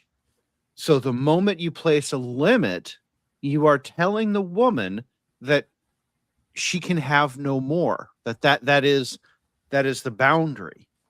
And if you place and the boundary represents power and control. I have the ability to set a limit on how many dollars Elena can spend in a given month. And therefore, I have placed a boundary and a limit on her resources. I have placed a limit on her power. But in the feminist mind, any limit, any boundary, any enforcement, Abuse. ooh, that's abuse. Mm-hmm. Mhm. And they use that claim to destroy the boundary Correct. or destroy the man who is putting up the boundary because he is now your enemy. Well, okay, Steve, here's another example. Why do women, despite the absolute incontrovertible evidence that allowing the third world into the country results in increased direct harm to women, still vote for open borders? Because a border is a limit. And for all, and yes, there might be some bad apples that come across, but a border is a limit. We can't have borders. Okay. Another example. Why do all women want the top men? Because the top men have the largest, the widest boundaries around what she can get. The end state feminism, and this I find hysterical. End state feminism or late stage feminism is all women chasing the richest man in the world. All women want the one man who has all the resources. Go ahead, Nick. Travis Kelce. I was actually going to say Elon Musk, who. Oh, okay.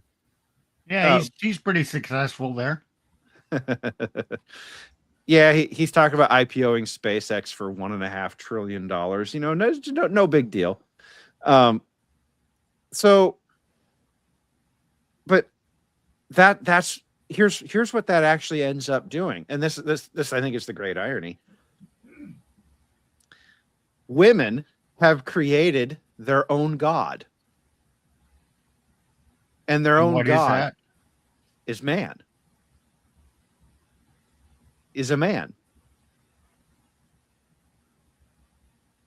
An apex man, right? Yeah. It's Jesus. Come on. No. Well, no. Not, well, I mean, like church ladies, no. No. Well, no. The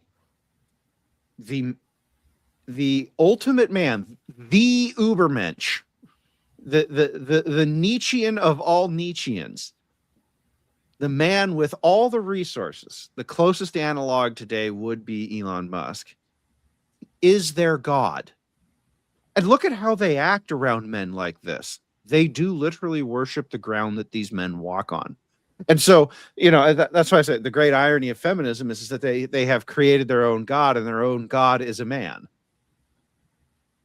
Because the same women's there's two aspects here. For this apex man, he's rich. The richer he is, the more he'll provide, and the broader your boundaries will be for your spending appetite. Yep. And the aspect of that is financial support. So apply this same rationale to the immigrant crisis. Open borders, no limits, and financial support for everybody. And we will have utopia. That's exactly what I was getting at, Steve. It's all the same mindset. Why do women endlessly vote for open borders despite open borders resulting in an ever-increasing amount of crime against women? Because a border is a boundary. Boundaries are evil. There should be no limits placed on me, the woman. I should be able to go anywhere in the world I choose. So borders are bad. And so I will vote for open borders.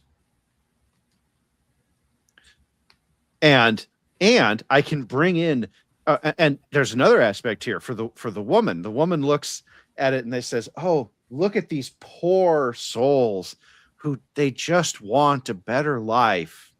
They should be allowed to come in and get their better life. Why? Because there should be no limits." Yeah. And what is the ideology that imposes limits? Oh, that's the patriarchy. I knew you would go there.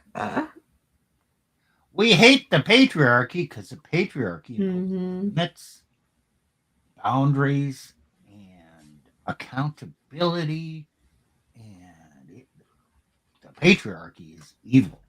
Yeah.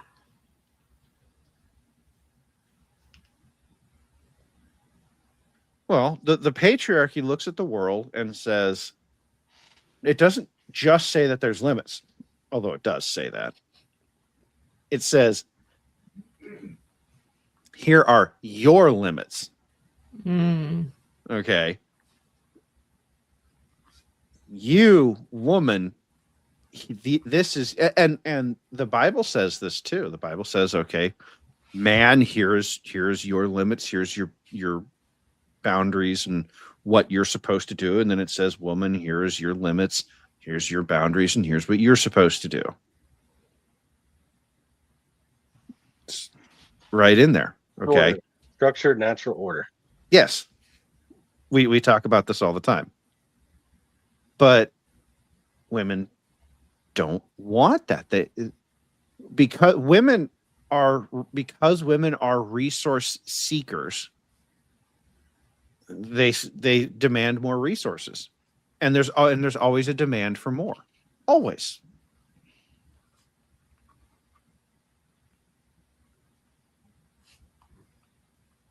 You know that handbag from last year? Well, it's not the latest fashion. You got to spend another $1,000 on the latest handbag.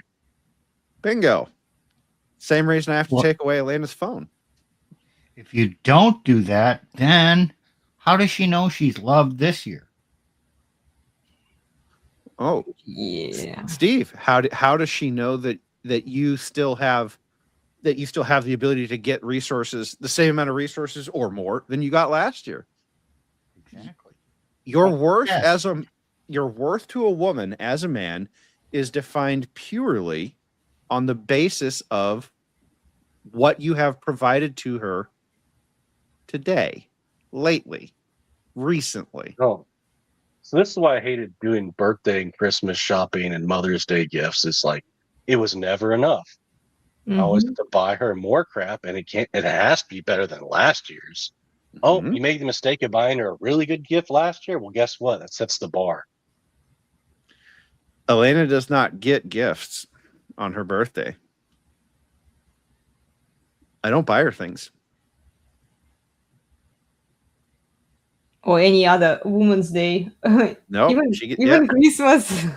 Well, I might actually get occasionally something on Christmas. You mean you don't buy her a gift on International Women's Day? No. I don't even know which day that is. Okay, so like Valentine's It's celebrated in Russia. Oh, I know yes, it is. It is. It is. It's a big I don't day. know. I don't know what day it is. I have no The 8th idea. of March. The 8th of March. So- See? I See, know this it really- 'cause I...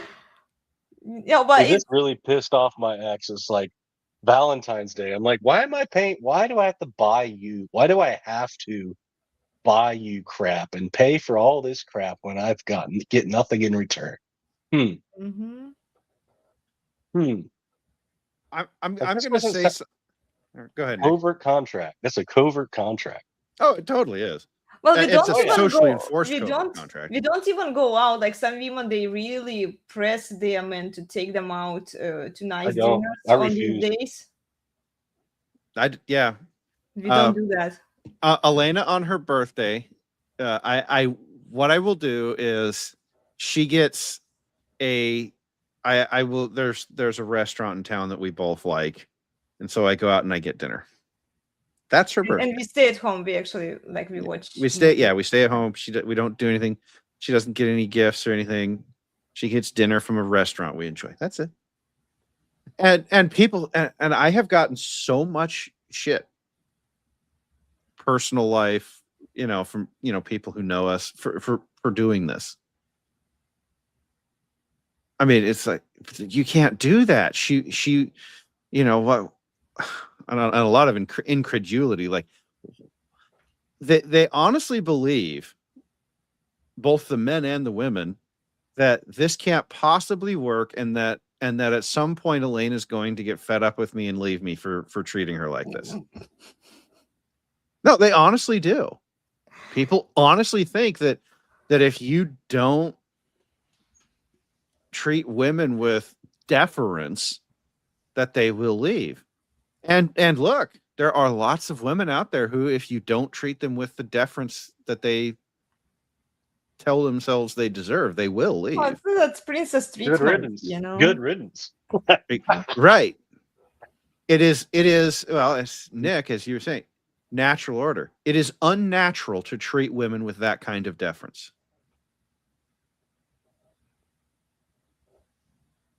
Hey guys, we're whiny children. I'm a bad man. Oh yeah, we're terrible. But we don't. But well, see, that's the other thing. I don't whine. I don't whine about it. Elena gets told what happens, and that's just the way it is. Are there men out there who there's lots of men out there who are whiny children? Absolutely. Yeah. It's just none sitting at your at their computers today. None of them are on your screen right here. So honestly, for men going forward, give women less. Mm-hmm. Well, in their book. What was the title of that book, Nick? It wasn't "Give Women Less." It was Why Women Deserve Less. By why? Oh yeah, Myron why? Yes. Yeah. Isn't that Myron, Nick? Isn't Yeah. it? Yeah. That is Myron. Yeah. I listened to the audio version a couple weeks ago. I had read the Kindle version like a year before. Okay. Yeah. Yeah. Exactly. Give women less. And it turns out that giving women less is an existential requirement for civilization to continue. Yeah. Because we simply lack the resources, the energy, the raw materials to give women more, to give women unlimited. This is where I actually strongly disagree with Elon. He's all in on solar, and the mechanical engineers kind of have a good chuckle at him, and the guys who yes, we do. Because Elon is a smart guy, but it's one of those things that if you are an expert in a field that he's talking about, it kind of becomes obvious that he just hasn't read enough about it. He just hasn't studied it. And it's like, okay, dude, you read something about it and you think you understand it, but you haven't really dug into it. But the mechanical and electrical engineers I know are all like, what is he on about with this solar thing? Like, okay. In a nutshell, is solar good? Maybe. Solar is good in Arizona. It's probably good in the mountains above Denver. Less atmosphere. You're getting a lot of solar radiation coming down. Yeah, probably makes economic sense. Solar panels in New England? Dumb idea. But they're promoting this universal solar everywhere. No, that's stupid. Oh, Steve, you're a mechanical engineer. Have you heard his latest? No. He wants to build data center satellites and launch them on Starship. So he wants to build 100 kilowatt satellites, 100 kilowatt data centers. 100 kilowatt? That's Yeah. slow. 100 megawatt? No, Or these No, are sorry, tiny? 500 kilowatts. Sorry, so they're 500 kilowatts. 500 kilowatt. Yeah. Okay. You must build 500 kilowatt satellites and shoot them up there on Starship, and they're just data centers, they're just packed with compute. Okay. Can you see the problem with this? How are the techs going to service them? They'll just deorbit them like they do Starlink and put new ones up. It's expensive. Steve. You got a lot of networking problems there. The Yeah, energy cost of doing that is to boost it up there is quite high. Think more you get basic. free power. Think more You basic. get the power. How do you get the power? You get the power from giant solar panels, and I mean giant. No, but how do you get them from space? You said you're putting them in orbit, right? Yeah. Oh, that's what Starship is for. But that's expensive. Well, that's why Starship has to be reusable. There's one thing that every mechanical engineer will immediately react to when I say it that Elon clearly hasn't thought about. Okay. On Earth, how many different forms are there of waste heat disposal? How many ways can we get rid of waste heat? Well, two main ones. You can either get rid of it in the air or get rid of it in water. So convection. So, yeah. Okay. Convection is very efficient, right? It's a very efficient heat disposal method. Sure. Yeah. The other one's radiation, right? You can radiate heat away. Yeah. Okay. We don't use that on the planet Earth. Radiation to get rid of heat. We don't use that one. Why don't we use that, Steve? Too inefficient. Oh, what's the only way to get rid of heat in space, Steve? You don't have a heat sink. A heat sink is where you send the heat. It means a body, a mass, water, air. That's a heat sink.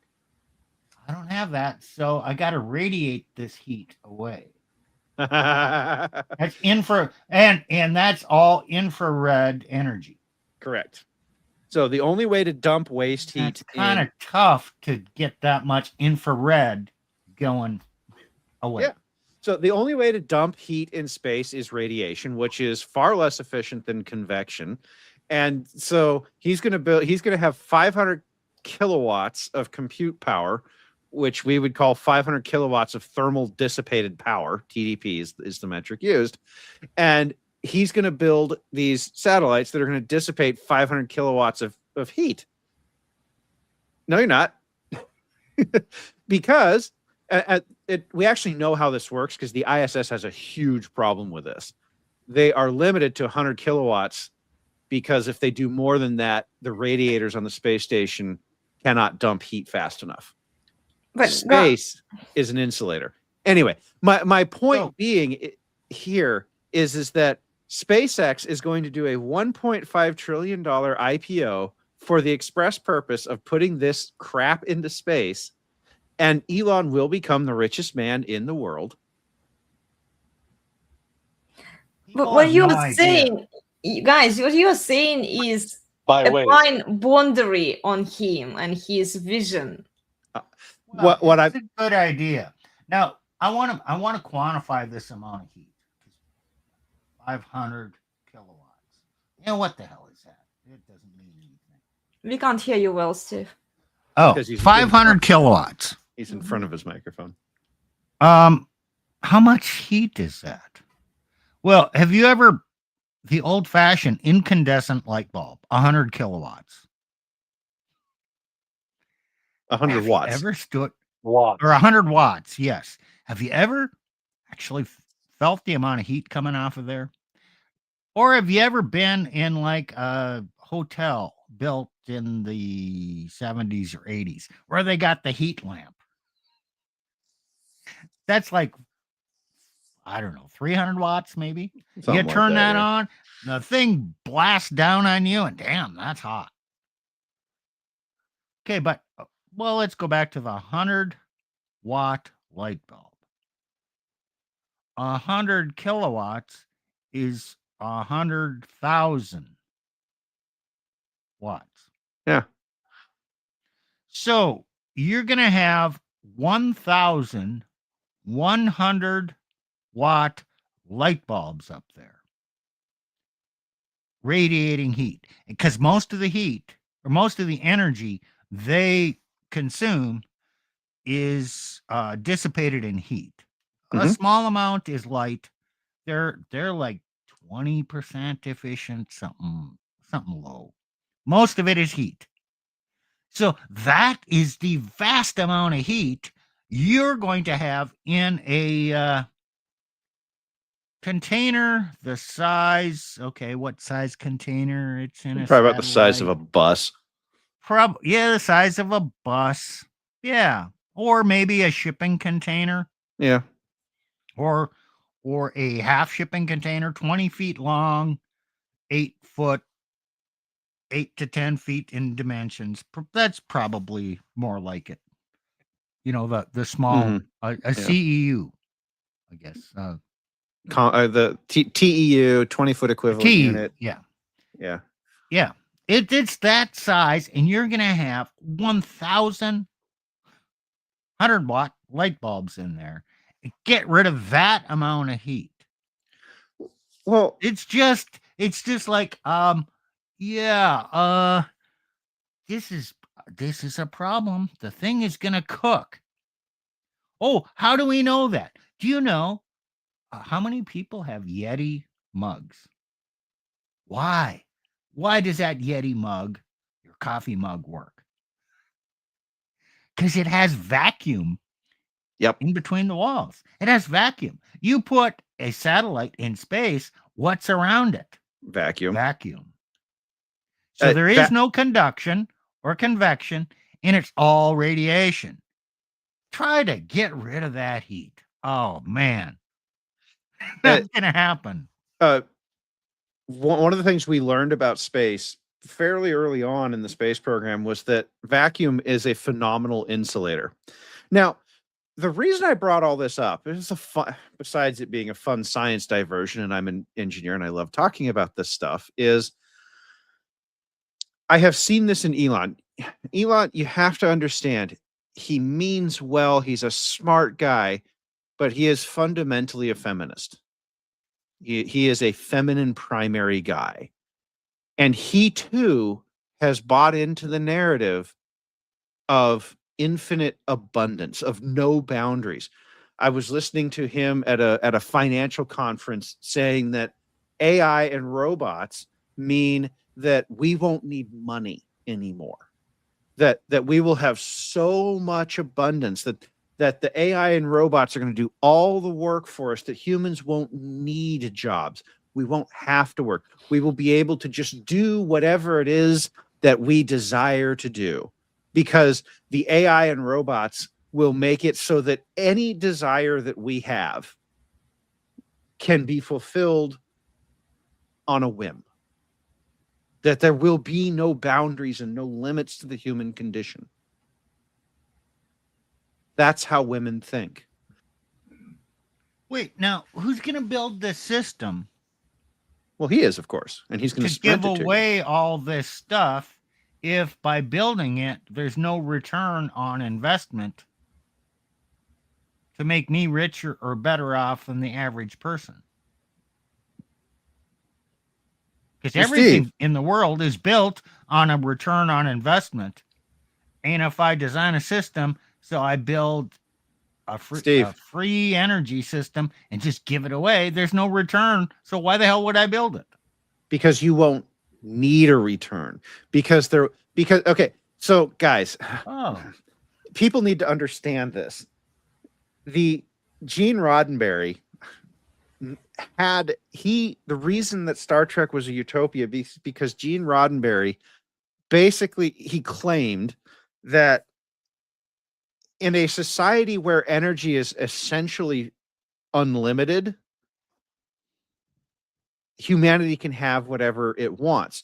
That's why they had things like replicators, these devices that can literally, I want a cup of, or Earl Grey hot, right? And then the cup of hot Earl Grey just appears out of thin air. right? Sure. That is the view. It is literally that simple. These are, Elon included, are men who grew up watching Star Trek, particularly TNG, the Next Generation, the one with that first introduced the replicators, and they looked at that and they said, "I want that," because with the sufficient application of energy, I can have literally anything that can be created out of molecules. The actual technology is they use transporters to rearrange molecules to make the thing work, to make whatever it is you want. So you gather the molecules, reorganize them, and create it out of thin air. Okay, that's very energy intensive, and it would be. But I just had this thought. That's why I paused for a second. It is no different. This sort of thinking is no different than the thinking in of the late the late 19th, early 20th century, that if you need more money, just print more money.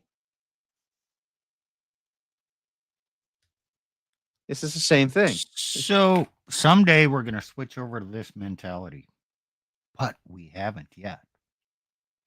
Okay, let's just go back to history.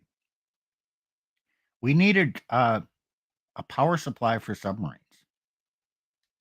So you had Admiral Rickover. Nuclear power is the answer. So he had they developed the uranium water reactor, right? Yeah, it's a water-cooled reactor. Water-cooled, yeah. There was a competing technology. Well, conceptually competing. Thorium, which required liquid salts, and it was a different type of technology and problematic for putting on a submarine. And so they didn't develop it. They developed the uranium light water reactor. And that's all that was ever used. This was back in the 50s. But the thorium had a lot of promise, and it's coming back around now.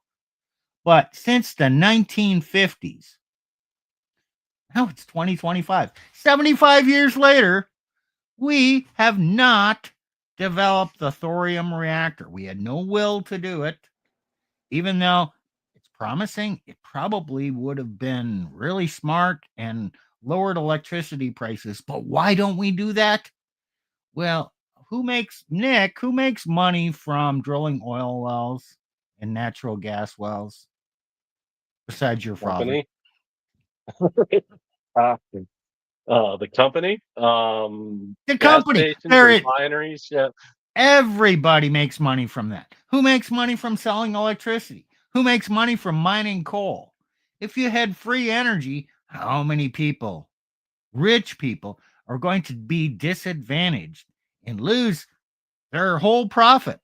Do they want free energy? Hell no. Are they going to allow it? Not really. They're going to be kind of fighting. They don't want to see that develop. But Steve, you just don't understand. The rich people, yeah, they'll lose money, but that's okay. It's okay. Because we will all become equal. We will all have equal access to infinite energy. And we will all be free to finally pursue our utopian dreams. It seems to me that expecting the rich people to do that is like expecting women to actually want equality and stop when they got it. This is actually a current problem in the oil and gas businesses, where the price per barrel is at. Is you you have few places where you can still drill, and it's you can kind of sort of make a profit, or you're using existing wells. But what happens to existing wells over time is they produce less and less and less. And so, unless we're heavily, dependent on other countries exporting towards us, we're actually going to have another oil and gas. I predict another. I think oil will go up. I'm not sure when. It's going to be pretty bad because guess what? Exploration, leasing the land, exploring the land, drilling the units and sending it to the refiner, oil to the refineries. This takes time, a lot of time and money, and it will only happen usually when it's cost effective to do so.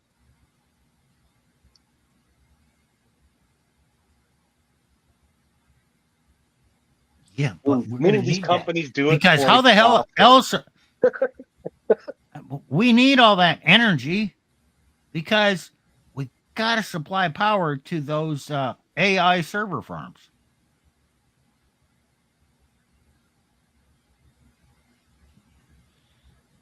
Tons TOEFL. That's an acronym. It's a long one. Stands for there ain't no such thing as a free lunch.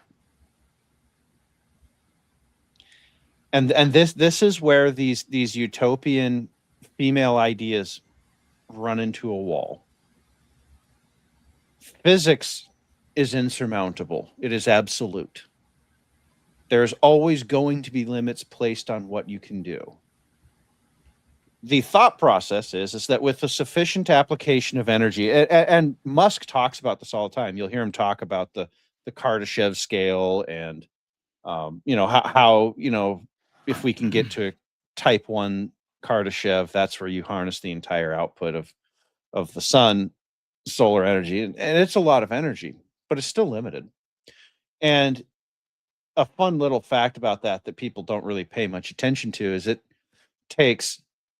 would take more matter than is available in the solar system to collect all of that energy.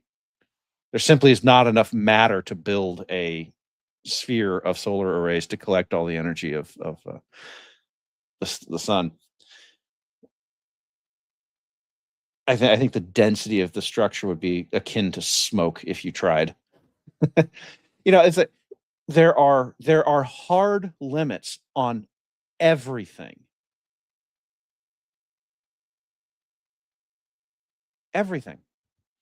So, what's the most efficient data processor in existence?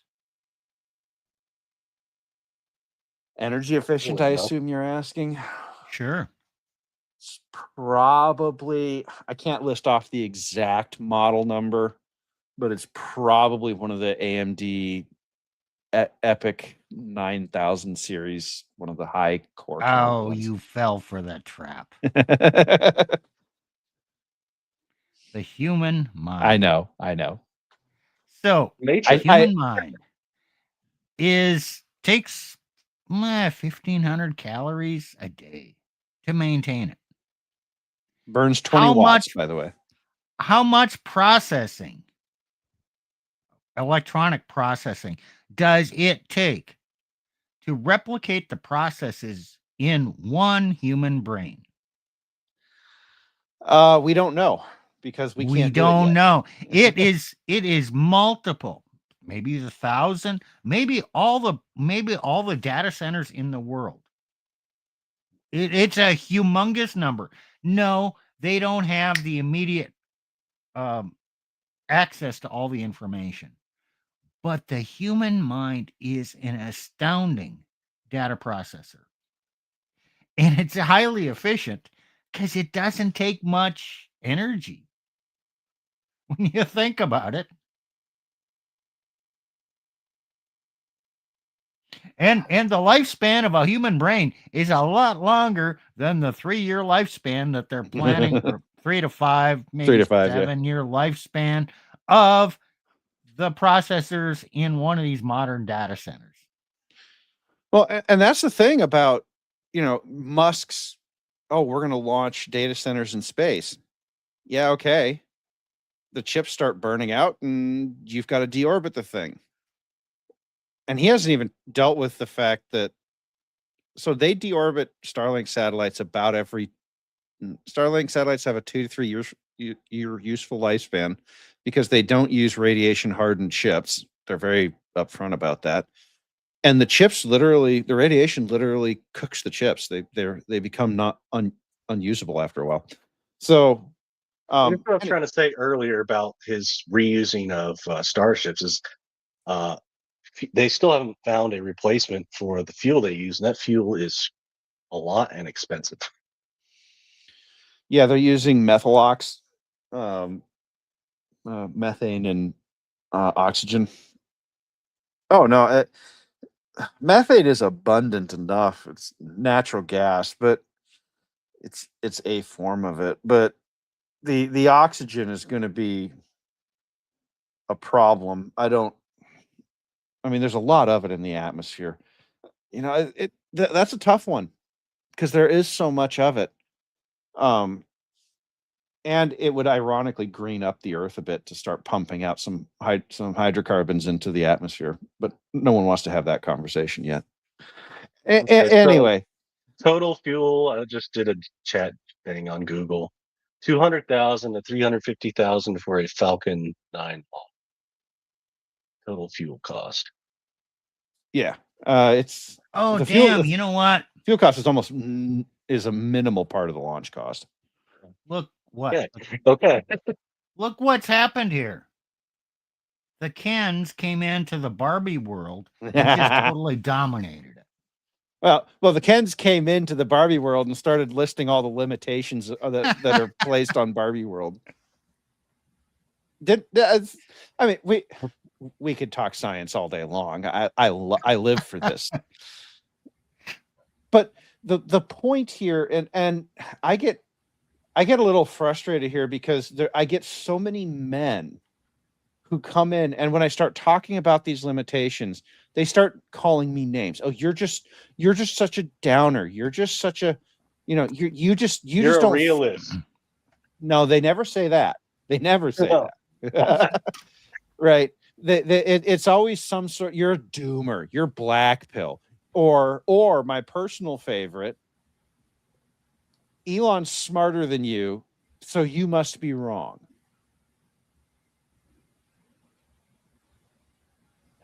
So 2 plus 2 has to equal 5 because he's smarter than you.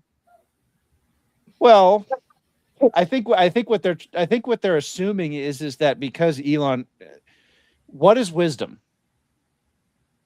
Wisdom is intelligence, knowledge, and the willingness to apply both before speaking.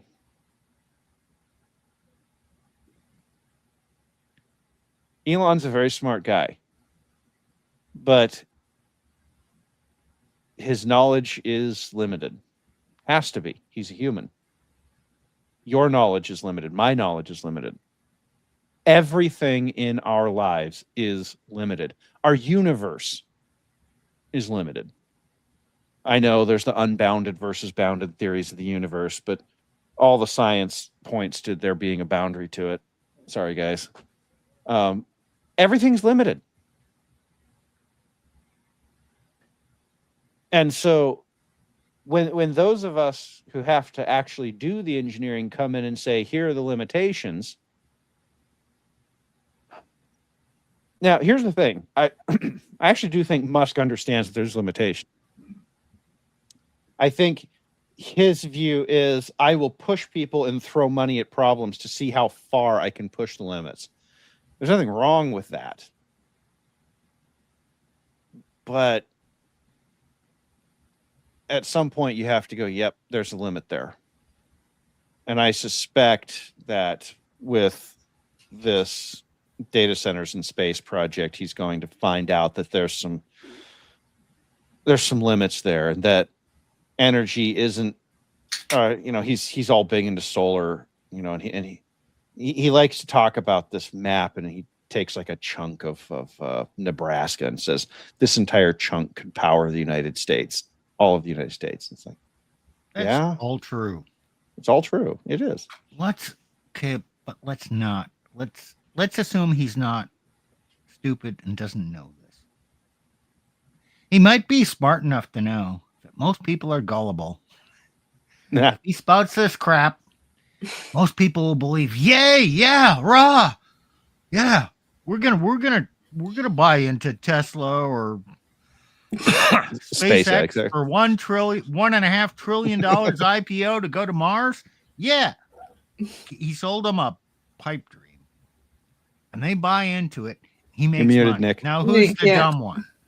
Isn't that what communism does? It sounds really good until you implement it, and then you have Yeah. to figure out how it works.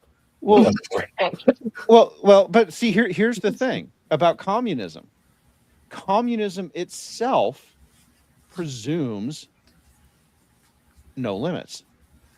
It presumes unlimited energy, unlimited resources of any kind.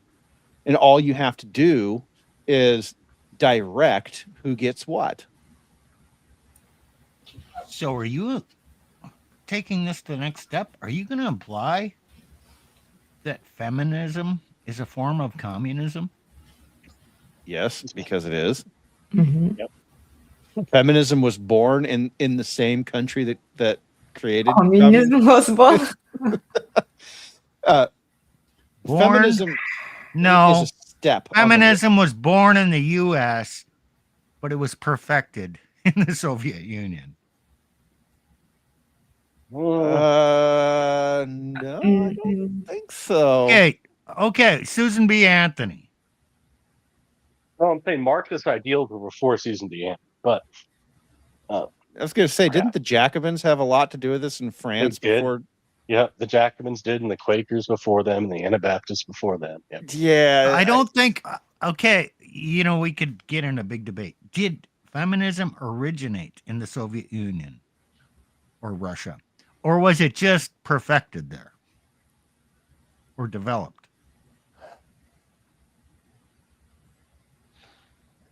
There'd be a long debate about that, and I'd have to do a bunch of research Yeah, before I could come up with a coherent argument. It doesn't really matter. right. I mean, I do know that Marx himself promoted the idea of matriarchy. He and Frederick Engels had this. They had this whole theory about before that prehistory, pre-written and oral history, that the world really was a matriarchy, and that the patriarchy overthrew the matriarchy. And so, I mean, you want to talk about natural order, and Barbie movie type stuff. And this idea that matriarchy is the true natural order, that all comes from Marx and Engels specifically. So This sounds a lot like the plot of the Barbie movie. well, because Barbie is explicitly communist, like it is pushing explicitly communist ideals, which was the whole point. And I hold no hope that the Chronicles of Narnia shit that she's doing is going to do anything other than push communist. They're going to try and say C.S. Lewis was pro-communist somehow. And those of us who've actually read the books are going to, there's probably going to be some destroyed televisions in the future as people watch these things and go, this just isn't it. Well, people who know the history and who have read the books. Right. They're going to start throwing things at their TVs, but yeah. Whether or not feminism has its origins in communism is, to my mind, functionally irrelevant, because feminism had no vehicle until communism. Feminism was not an organized thing until communism. Mm-hmm. Marx and Engels they took those ideas and gave them a political vehicle through which they could be Implemented, yeah. Yeah. So the Barbie movie is explicitly communist. And so my view, Steve, is that it no longer matters what the history was. The two are so inextricably linked that you cannot tell them apart. Yeah, you'll get no argument from me. Oh, we could argue about this just for fun, but it really Yeah. doesn't matter. Right. So, to my view, if you kill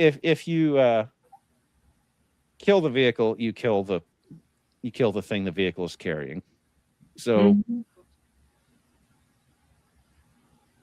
So what's the vehicle that communism. is carrying communism? So how do you kill communism?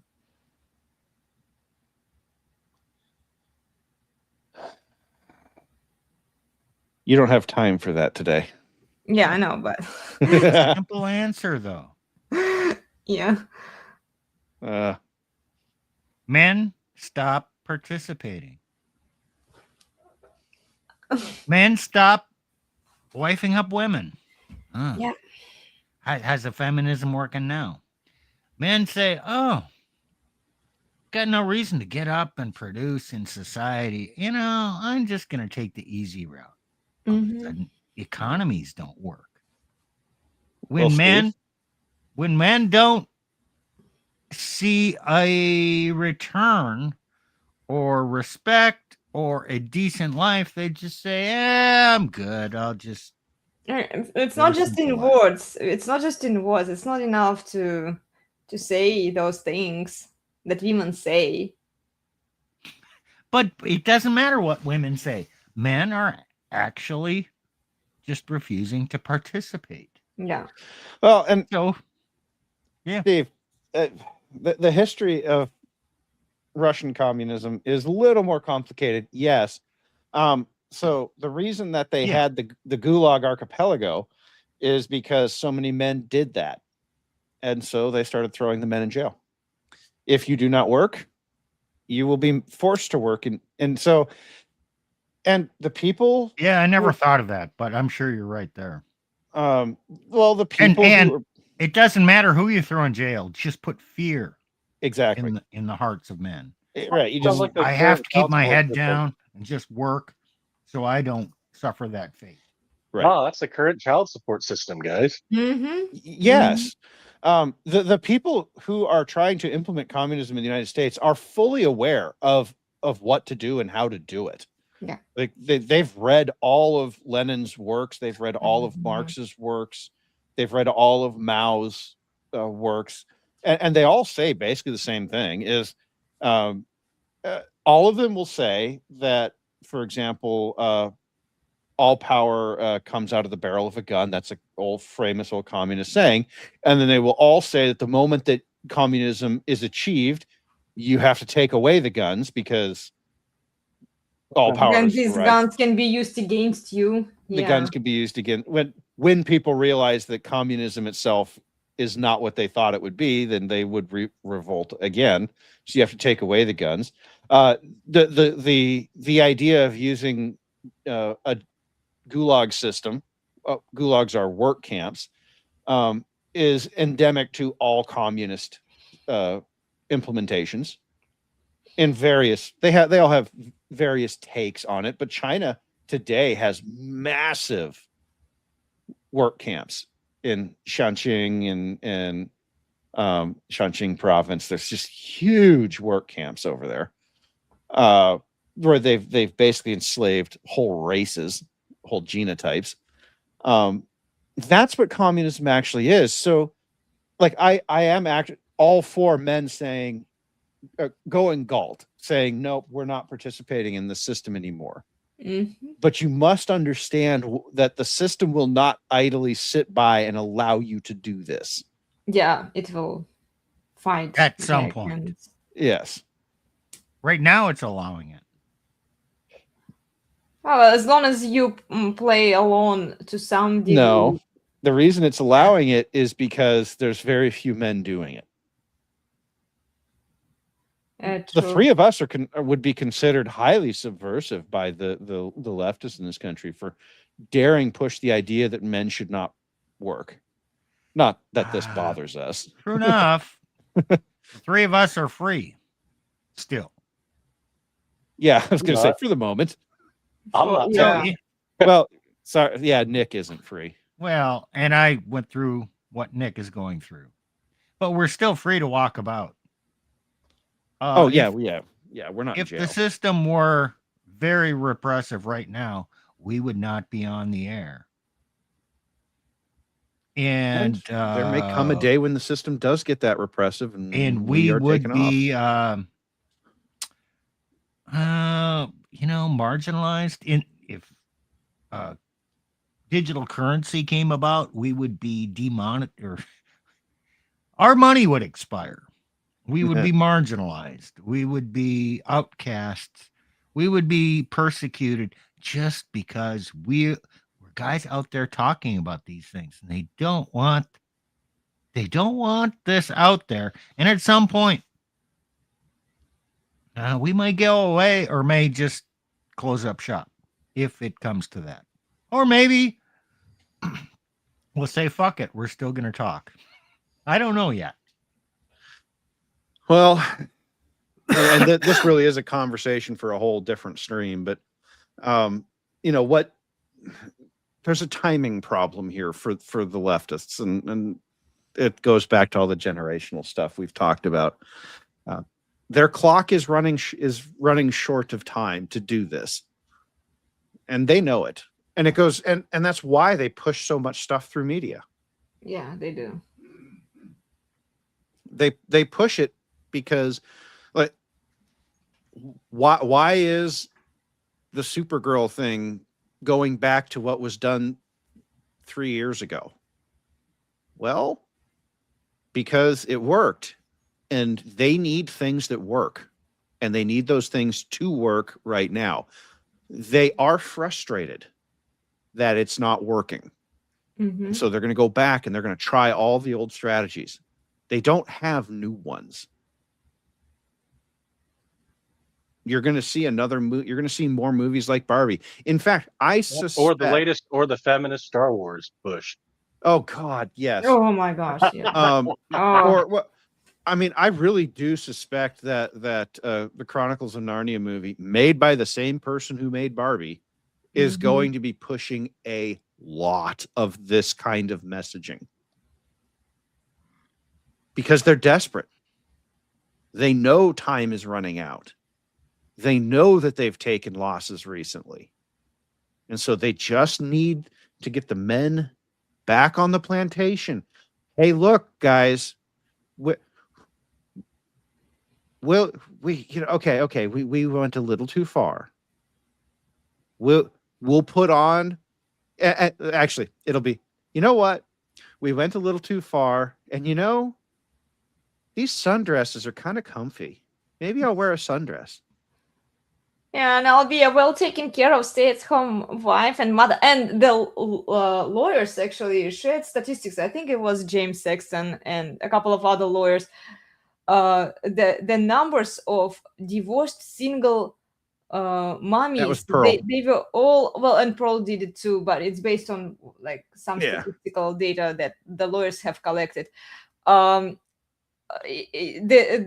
numbers of divorced women are stay-at-home mothers. Yeah, 50, something like 55% of divorces are with single mothers, but the lowest percentage was like 25 to 30% or something. I can't remember. It's like I don't remember exactly. The numbers, but it was really high. It was but the lowest numbers were for married, no kids, working a white collar job, lawyers, doctors, etc. Those women had the lowest divorce rates. Yeah. There are two aspects here, and Dr. Edgington mentioned it too. I'm not refuting any of the things you said, but the highest percentage, your highest risk of a contentious divorce is from a stay-at-home mother. Yes, that's what. There's the divorce rate and there's the contentious divorce rate. Mm-hmm. Yeah. And you know what, guys? Divorce is not nearly as bad as a contentious divorce. Preach. Speaking from experience, didn't have a contentious divorce. Nick and I did. Yeah. It is like 10 times worse. yes. Mm-hmm. Seriously, it's going to be 10 times more Okay.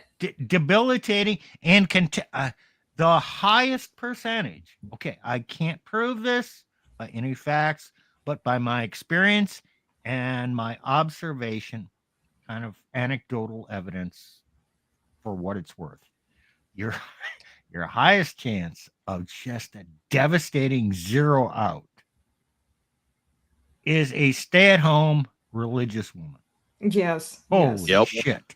You, oh man, you guys, you tradcons who are promoting, find a religious woman and have her be a stay-at-home wife. That is the highest percentage of just an absolutely nasty, contentious divorce in the future. Yeah. Hey, Nick, Mhm. you okay down there? Oh yeah, I'm like, yep, nodding along. Yeah, Talk like your about odds. debilitating. It is. Taking away all your almost all of your purpose in the world, all you've built up, all your legacy, and flushing it down the toilet because she changed her mind. They have to do that to justify their actions in the religious world. They have to prove to everyone else that you are the devil incarnate. Mm-hmm. So what if I It's am? scorched earth. I'm not. But Well, what if you are? That doesn't, reality doesn't No, I'm matter. just It It's doesn't just matter. that Yeah, everybody just sees you as just a nasty, evil man. Yeah. And then they'll say, oh, yes, you were so right to get rid of that evil man. Oh, Mhm. yes. Oh, and you love Jesus so much. Oh, can I help you in any way? Yeah. It's you obviously a victim. Yeah, I know. Oh, well, your odds are better off with the crackhead. You know, you guys talked about it, I think, and then Pearl did mention it a few months ago. It's like I get the point. I just don't think it's still a good idea. But Oh no. We you we know, weren't saying that marrying a crack whore was a good idea. What we yeah, said but was the custody you would get the custody. you were most likely to get custody of your children if you have children Yeah. with a crack whore. That's what we were saying. Yes. I don't think it's still a good idea. But okay, the options for men, and I did text you guys these options. So you can maybe marry her, but then don't have kids because you already empower her through marriage. And then the moment you have kids with her, she's using these kids as leverage against you in the divorce court. So you can marry, but don't have kids. Then you can cohabitate, never marry, maybe procreate, but we talked to Coach Vlad who did that thing. He doesn't recommend it, by the way, and he did it. Then what are your Fair. other options? Well, you're Playboy pickup Playboy. artist. Yeah. Yeah, just Not that we play. advocate that. Yeah, but like, okay, I understand why men do it. You know, like really, the I only can't. way to win is not to play. Oh, not to play at all. This is Right. your MGTOW and Black Pill guys. I have more respect for the MGTOW and Black Pill guys who say, no, we are just not engaging in this. We can watch Corn, it's free. I mean, just watch it. You know, it's available for you if you need to. It's like if I were a man, I would probably be a MGTOW guy or the MGTOW or the Black Pill guy. Just watch Corn and Gentlemen, not deal with women. Never I red don't pill your advocate- women. Actually don't advocate watching it because that actually debilitates you mentally and other things. But Well, okay, fine. It's like I understand, but like men have those urges, let's say, you know, like they. Okay. I mean, Here's how I would say it. If it comes down between getting married to a woman or watching porn is probably safer. less destructive. No, I'm going to say less destructive. Yeah. I'm not. It's I'm at not saying least more financially secure. Yeah. Yes. Yes, And- it won't. and- It won't divorce grape you. well, but here's the thing. Nick is absolutely right. Corn is very destructive on the man. Don't get this twisted. What we are saying is that marrying, particularly one of these stay-at-home church moms, is more destructive to a man Mm-hmm. than corn. Yeah. Think about that's what we're really saying. And think about just how devastating it must be for men, what these men have to go through who get divorced from these church moms, for us to be able to say conclusively, yes, porn is less destructive on your life than marrying one of these women. Mm-hmm. I'm not proud at all to say that. That's a very sad reality. Yeah, exactly. We shouldn't be on here saying these things. Mm-hmm. There shouldn't be a timeline where this needs to be said at all. But here we are. I'm not proud of it. Nick, you're not proud of it. Steve up there, I don't think he's proud of it. No. We're not proud of this. We're not saying this because, hey, we really like porn. We don't. But we have to look at the data, and we have to look at the data honestly. Yeah. And the data is conclusive. As destructive as porn is, it is less destructive than getting married in the church. I'm Mhm. sorry. Okay, let me take an opposite standpoint. Guys, you think you want to get married and you want that religious woman and you think you're doing the right thing, by all means, go ahead and do it. And if God loves you enough and has enough faith in you, just like in the Lord's Prayer, lead me not into temptation, but deliver me from evil. Which means, God, don't give me more than I can handle, and don't let it lead to my destruction. Which means it may go bad for you. But if you're a strong enough man, you're going to come through that hardship. You're going to learn the lesson because God will allow you to learn the lesson because you have the strength to do that. And if you don't kill yourself by self-deletion because you've been devastated, yes, you were worth it. And you will come out the other side a stronger man and go, God, as who is a philosopher from the camps?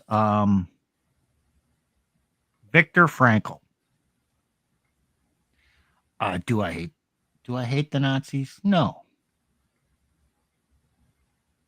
Do I want to go through the experience again? No. But that experience made me who I am today. If you think you're strong enough to experience that and come out the other side, well, go for it. You know what? Don't feel sorry for me. Because my experiences made me who I am today. And I like who I am today. And I like all the things that I've discovered in the process. But I do not want to go through that again. Well, and Steve, this is where men are going to wreck themselves, because particularly in the society that we've taught and created, we have taught that we have taught the Nietzschean Übermensch idea. And we believe, and men have been told that if they can't survive it, and they've been told this by women, even on YouTube and elsewhere, if you can't survive it, you should self-delete because you are unworthy. No, do not do that. No, Don't do it. Don't do it. You will come out the other side a much stronger man. You're just being tested. Steve, I cannot recommend this for most men. No, I'm not recommending it. I'm just, just kind of playing up the other side. It's safer in no, that I'm regard. not It's recommending safer that. for men. But you know what? You want to learn, you got to try, because you're going to learn things the hard way, or you can listen to us, but you really won't understand it until you experience it. And God, But then Steve, you don't have to experience what experiences you choose, because it's safer for men to avoid women at this point and not deal with them at all. Safety isn't the top concern for men. Yeah, well, I mean, Steve, here's what I would say. If you want to speak on this issue, you must go through it first, because we've had some problems over the years with men who have not been through this coming in and telling other men how to do it. Oh, hi, Michael Knowles. Okay. Michael Knowles, you know not of what you speak, and therefore you have no moral authority to speak on it. I know you're a big, powerful podcaster, dude. I know. You make lots of money. I get it. People think your opinion is worth paying for. But you know not of what you speak. If you haven't gone through the divorce ringer, you're probably not qualified to speak on it. And so, if you can survive it on earth, it is hell on earth. It is. And if you can survive it, as Steve says, you will come out. It will make you the man that you would be in the future in this particular scenario. But it will make you a man. It might. It might make you a man if you can survive. Correct. If you survive. No guarantees. There are no guarantees. And that's people that you thought were your friends, you'll realize weren't your friends. And the church, many times, not all of them, there's a few good churches, but most of them, they'll look at you as if, like, you must have done something wrong. You're not man enough. You didn't Jesus hard enough. That's why all this happened to you. They'll treat you like Job's friend. Tim Gordon, you just didn't pray with her enough. Hey, Jesus hung on the cross because you know what? He just didn't, trust God enough. Give me a break. So, yeah. Okay, guys. Steve, I guess I'm still never going to recommend a man do it. I'm not either. I was saying all that tongue in cheek. But if a man does it, okay, well, it's his path in life. Okay, fine. I would say that the best answer from most men is do nothing. Do nothing for a woman. Mm-hmm. Do not marry them. I said that, do nothing for a woman, because when you marry a woman, you are doing that for her. You do it for her. She needs it. And the title of the stream is Do Men Need Marriage? Men do not need marriage. Women need marriage. Yep. Okay. And this comes from the guy who's married, who went out to seek a wife on the other side of the world and vetted her carefully, imported her into the U.S., and married her. So, guys, take your advice. Yeah, we can say these things, but yet. Well, but even 10 years we ago. still take risks. Men take risks. Yes, we do. When my husband did it, he did it 10 years ago. It was a slightly different time. Right now, not particularly. Not really. It's the same damn risk. Even if superficially it seemed different, it was the same damn risk. The laws aren't significantly different. Well, yeah, true. They really haven't changed. Why did I take the risk?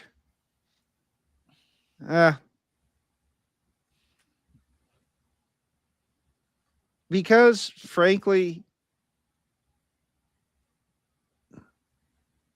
she proved herself worthy of the risk, but only to a limited extent.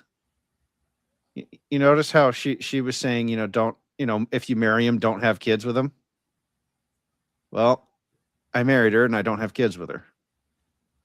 That was the risk mitigation. That is the price. If you want marriage in this society, if you're a Christian, you want marriage, I'm a Christian man. I got to get married so that I can have sex. Great. Guess what? Don't have kids, because the data shows that stay-at-home religious mom is going to be the one who will go nuclear trying to destroy you when she decides it's time to leave. Yeah. Hey, Elena, was it last week that you and I had the big debate? I think so. Yeah. Okay, you were advocating, man, don't take risks. I was saying, man, manage your risk, mitigate your risk. I see, know as men, you're going to take risks, so I can't say, don't do it ever, because don't take the risk. No, manage your risk. And Elena was saying, man, it's too risky, don't do it. Well, No, guess what happened in her life? okay, Her you husband can do took it. the You just risk, he mitigated. That's what I said last Okay, week. this is a difference between male and female approach to life. fine, whatever. Men take risks, women want to avoid risks. I was Well- saying if men choose to take risk, they need to know all of the possible outcomes, how it can ruin them. It's not that I'm against, like, okay, don't ever get married. No, you just have to know what's coming for Well, you. Because Steve, in this system, Yeah. marriage equals divorce. Steve, Yeah, I went out and did it. I know. Okay, but we Lot of did a men show do. on, well, we did a show on Passport Bros We did. a while Right. back. Okay, what did I say about passport broing? It's risky. Don't do it. Don't Now- do it. Yes. Well, if you do it this way. Yeah, if you're going to do it this way, here's all the risks that I know of. There will be more Right. that I don't know of. Okay, right, Yeah. because while we can't stop men, okay, And you What- never will. we do need to,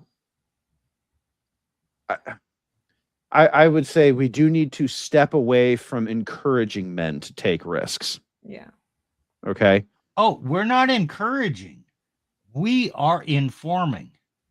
And if you are dead set on taking the risk, here's some things you might be able to do to mitigate them, to vet the women, to do whatever, because you know what? We can say, don't do that, don't do that, don't do that. And you're still going to do that. Dude still wants to marry a woman. I mean, it's like you're fighting against nature. Right.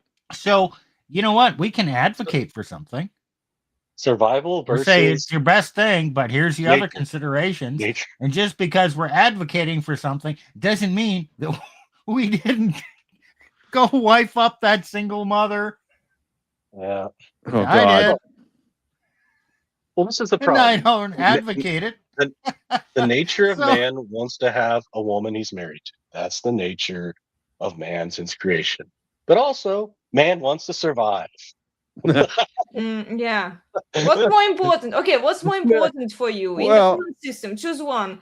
You can survive, or you can be married, but you will be completely Well, okay, castrated okay. and I think the great destroyed. misunderstanding here is that okay, yes, there will be men who go out and do stupid shit and they get in trouble for it.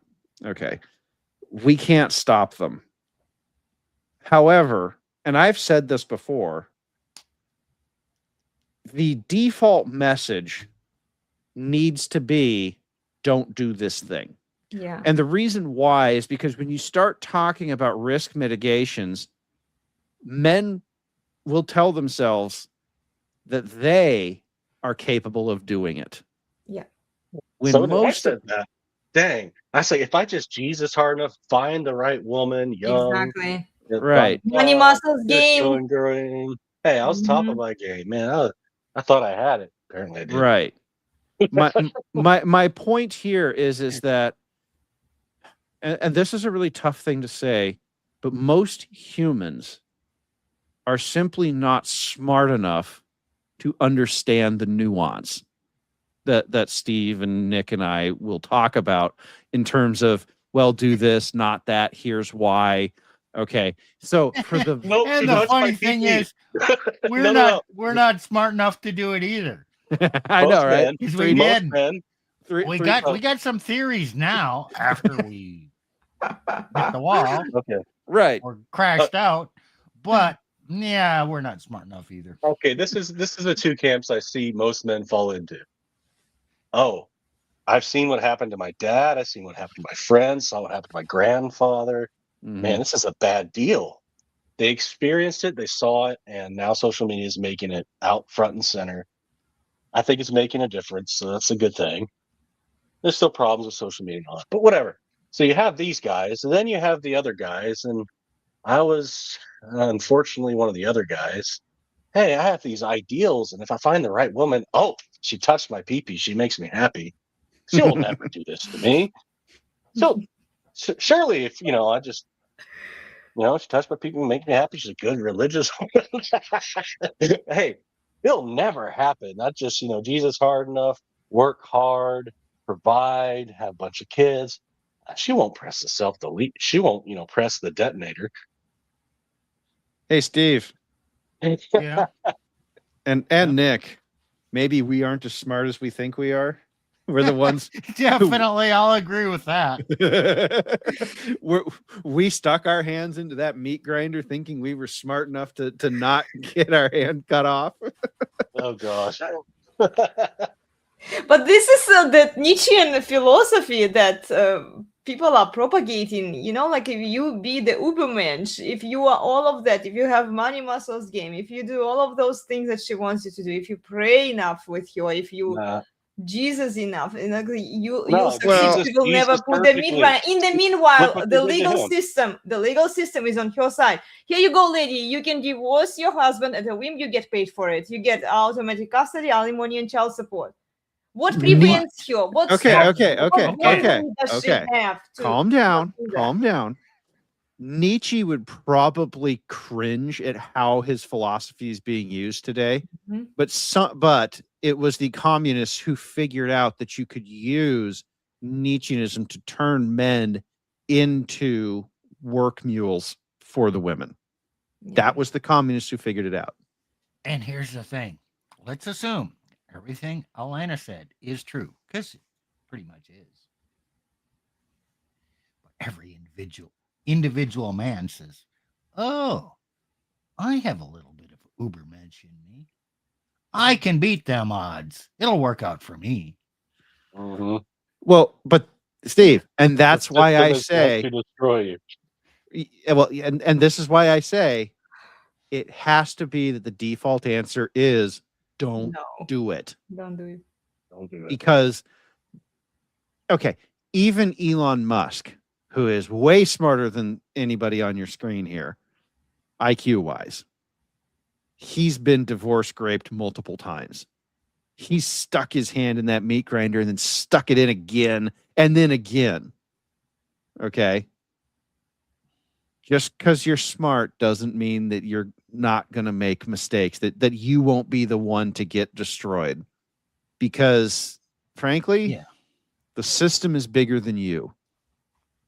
Okay, so for you smart man, it's like there's a busy street out there. Can't hear you again, Steve. We can't hear you. There's a busy street out there. You have to get to the other side. So you're going to sit on the curb and you're going to watch the flow of traffic. And okay, Frogger. there it's Frogger. Yes, there's a dump truck goes by, and after that, there's a bus that goes by. But you got to jump out in the middle. Okay, I get out this far. Oh, dump truck didn't run me over.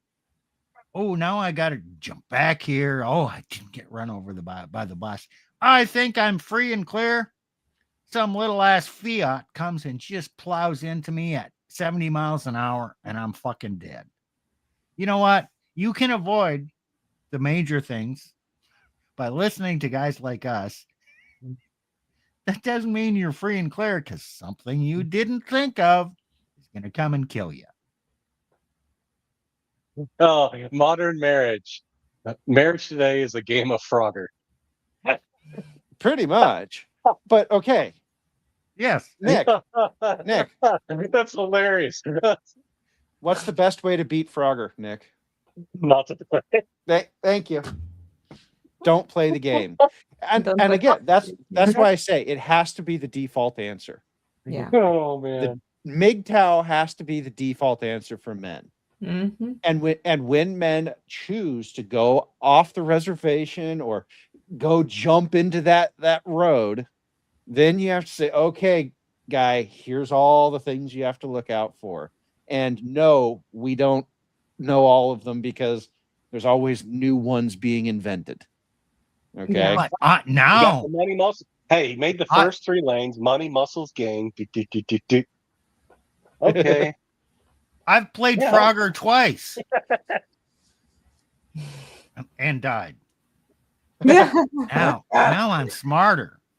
So I'm going to go play Frogger again.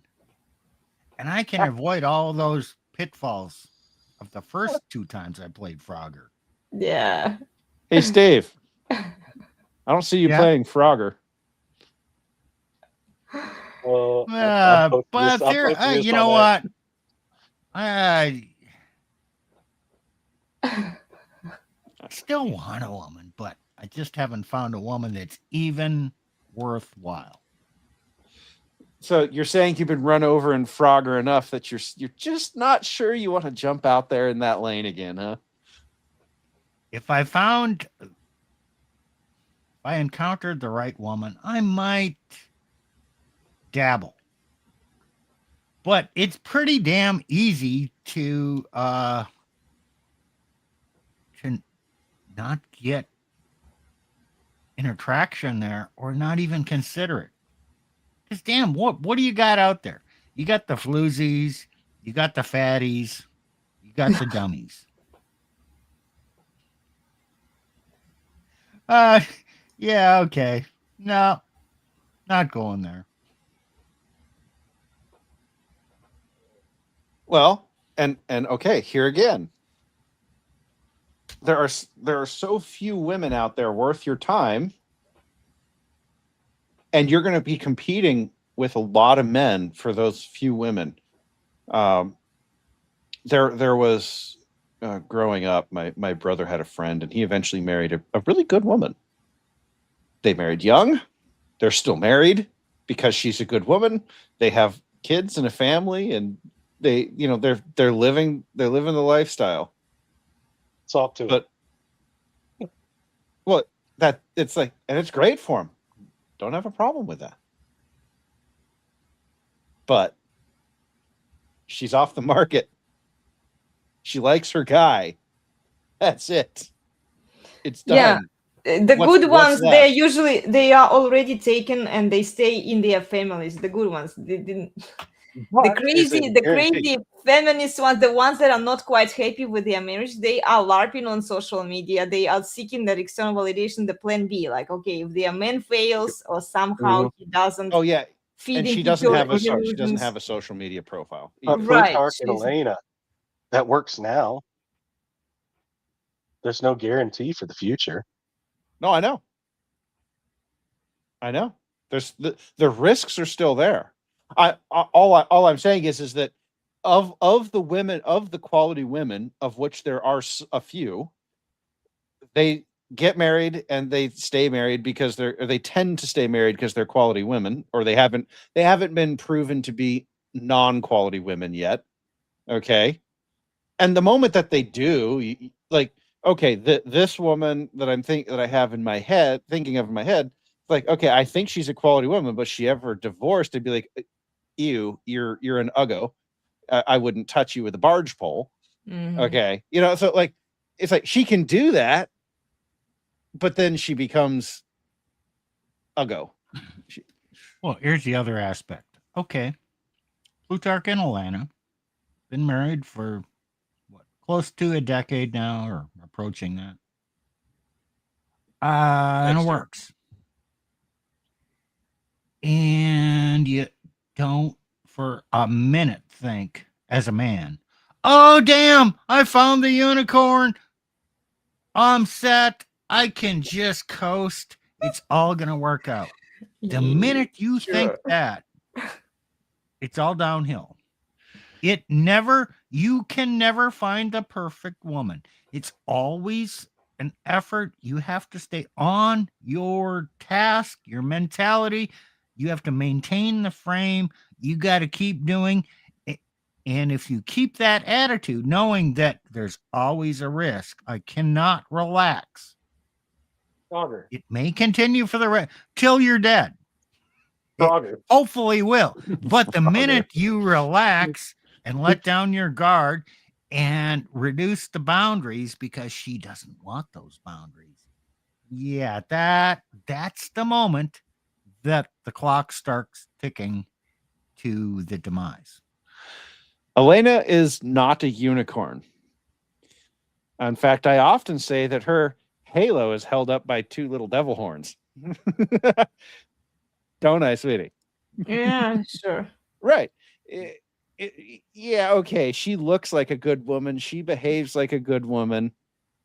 But there's a little bit of the devil inside her, too. Sorry, I'm guys. a woman. Like all women. That's the answer. She's not a good woman. Every time She's just a woman.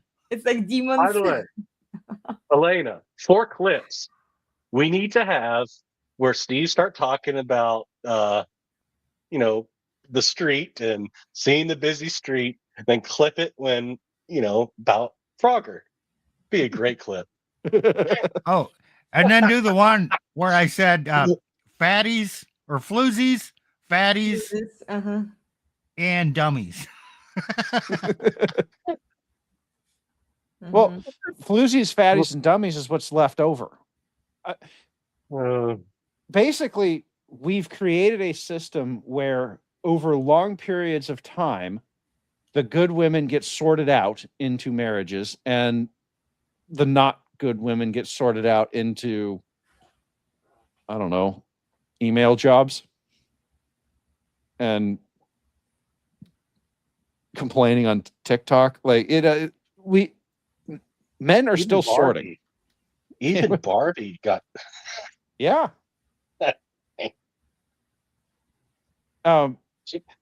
Apparently, Barbie universe wasn't good enough. She had to leave Well, and go on a journey. Typical woman. It's after she reinstated her rights in that Barbie land. She got her constitution back. The government was on her side, and she was still not happy. And she went on a journey. Went on a journey of finding herself. Yes. Like no matter how much women get, it's never going to be enough for them. There's no limits. Mm-hmm. There's just no limits. Boundaries. I love boundaries because they keep us sane, and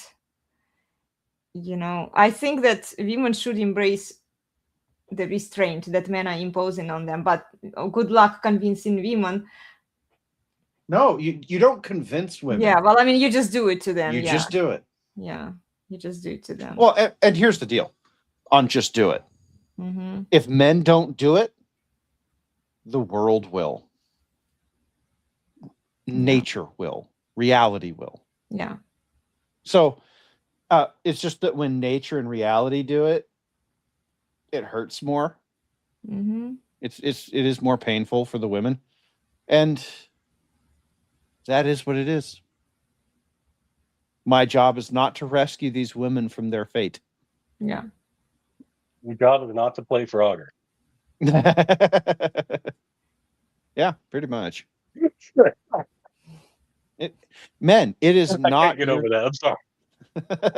Men, it is not your job to save these women from their fates, from their bad choices. It's not. You don't need.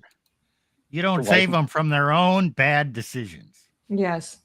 Right. Do men need marriage? Women get to play Frogger. Women don't like that game for some reason. Hey guys, for our the audience, this is the way we come up with concepts up around here. One of us starts ranting, and the other one can then say, "Oh, you're playing Frogger here."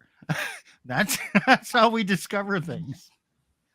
Nick gets credit for that. I triggered the thought in him, but hey, this is why we make a good team. Yeah. Well, and this is why I see women, that the threadwife, the church ladies who preach morality, they never address, they never want to change anything. They don't want to solve anything. They hide behind. I did call out one lady. She thought that she wasn't engaging in a political debate, and yet they are preaching, they are promoting a certain lifestyle to women. They're trying to convince women that marriage is a good deal for them. They're like, look, ladies, instead of your career, just focus on these things. Your husband will give you so much more. They don't say it directly, but it's implied. You can get so much more by being a wife, by being a mother, than by pursuing your career.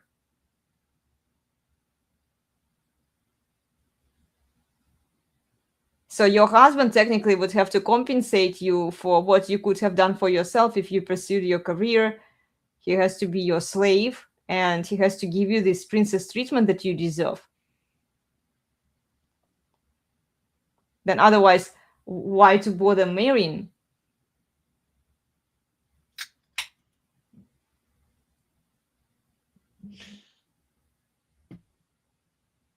Well, I think we've probably beat this one to death at this point. Yeah. What do men need? We need oxygen, water, and food. Shelter is pretty high on my list as well. I like being warm and dry. What do I not need? I don't need sex. I enjoy it quite a bit, but I don't need it to survive.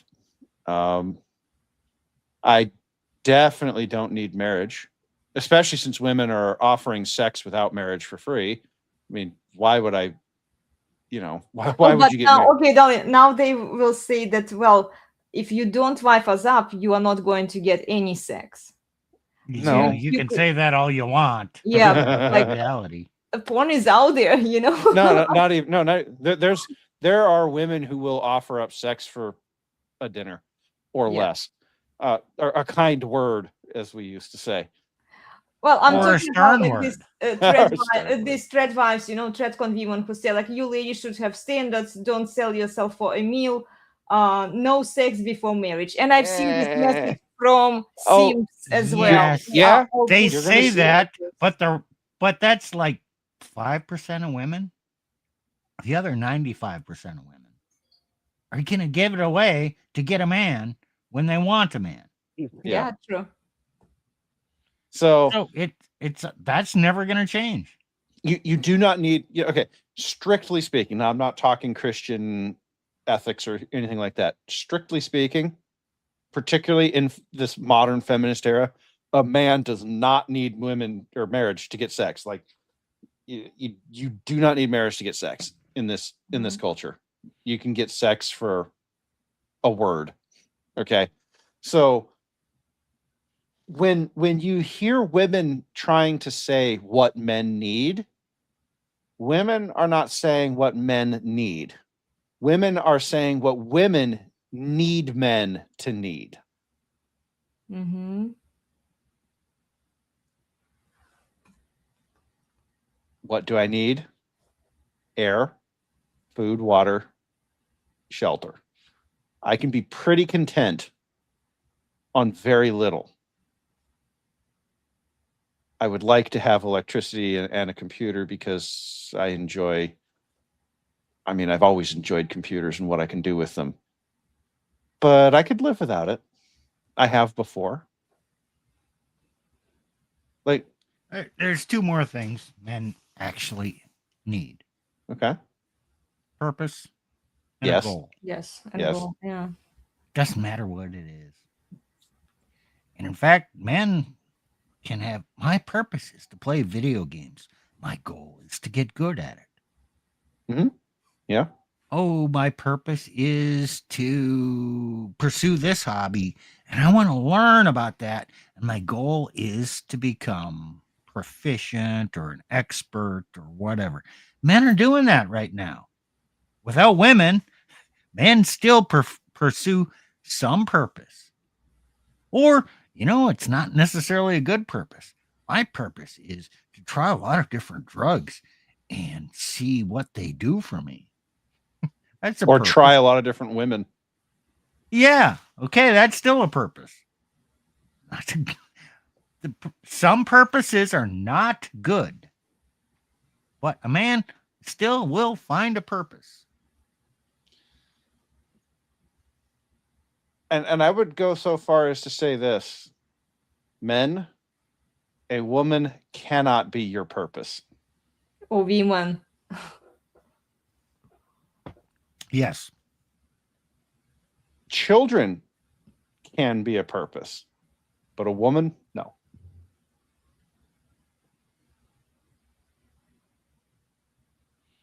Yeah. Okay. Primary, secondary. We got to come up with those concepts here. Yeah. Children can never be your primary purpose. They can be Yes. your secondary purpose. Yeah, that's why I said it can be a purpose. Okay. Yeah. Yeah.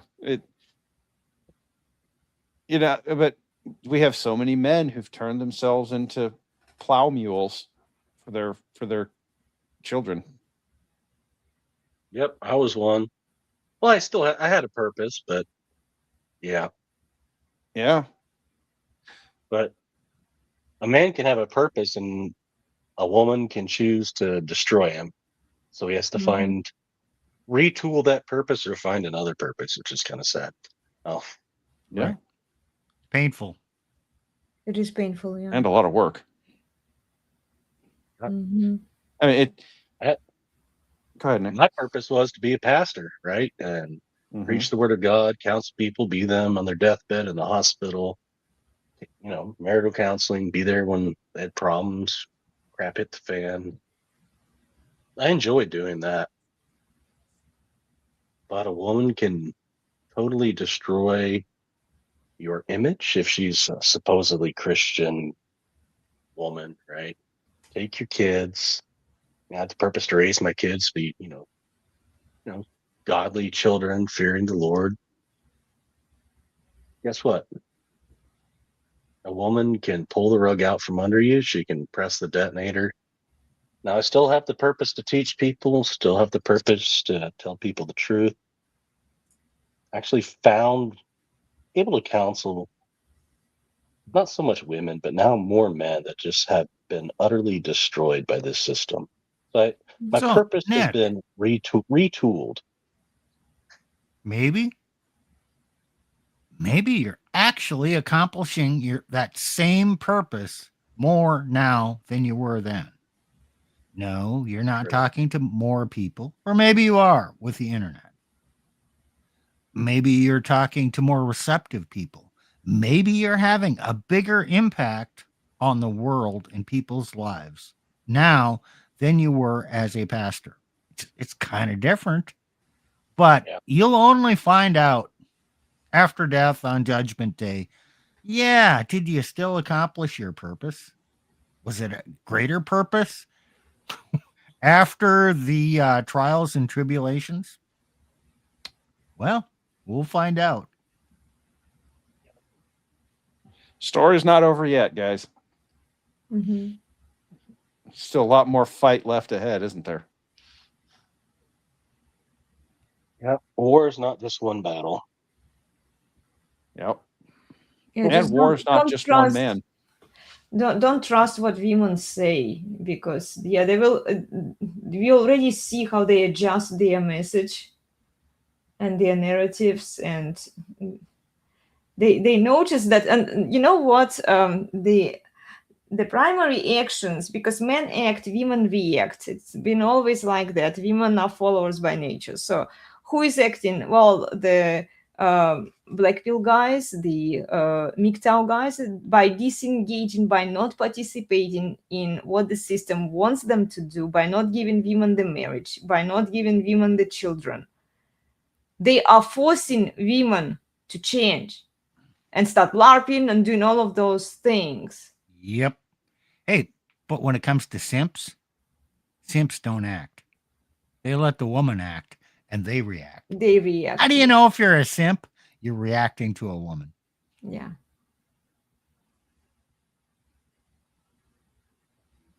Well, have we Pretty much. gone long enough on this stream yet?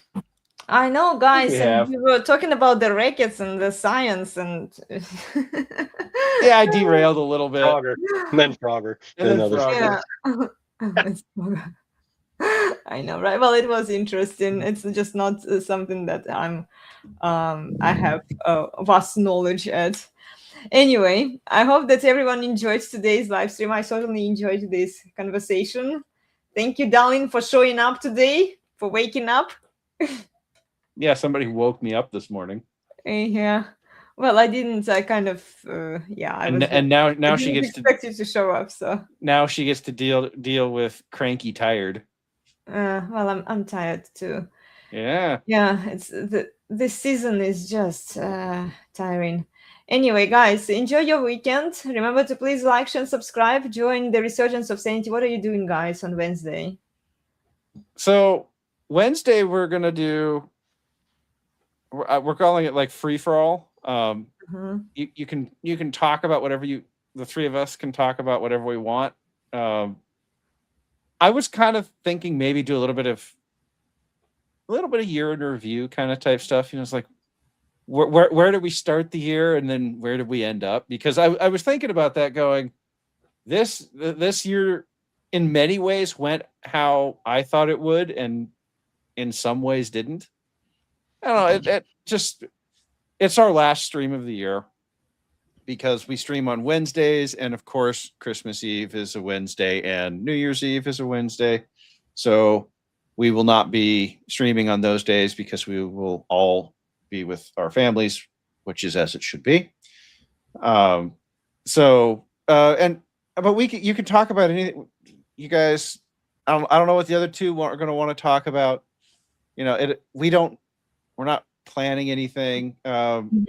If anybody wants to show up and talk about something, you can ask questions of us in the comments, or you can even pull up to the StreamYard. We'll put a link out there for you guys. I can pin a link to the chat. So yeah, I mean, I might bring up a few things demographics related that are some new data's come out. You know, I might like year in review, cover some, do some updates on some stuff that we've talked about before. We'll see. I don't know what Nick and Steve are planning on. I'm not planning on anything. Oh, good. Yeah. No. Yeah, well, interesting. Yeah, join the Resurgence of Sanity on Wednesday at 5:45 p.m. Pacific. I'll be there after my Pilates class. Okay. And then, yeah, we'll see you all next week. Take care, everyone. Do you have any final thoughts? Anything you want to add? Nope. No? We are done here? Okay, cool. Well, like, share, and subscribe. We'll see you all next time, guys. Thank you so much for joining us. Tell us what you think about Barbie. I did say it was going to be a call-in show, but I didn't see anybody wanting to call in, so I didn't bother with sharing the link. Anyway, if you have some thoughts and observations about this movie, drop a comment in the chat or in the comment section down below, and we'll see you all next time. Okay, take care, everyone. See you soon. Bye. We've really got it all, and you couldn't ask for more. So sit right back and watch Elena shave a 3 or 4. Elenasbarre, Elenasbarre, the best place on the internet, the very best by far.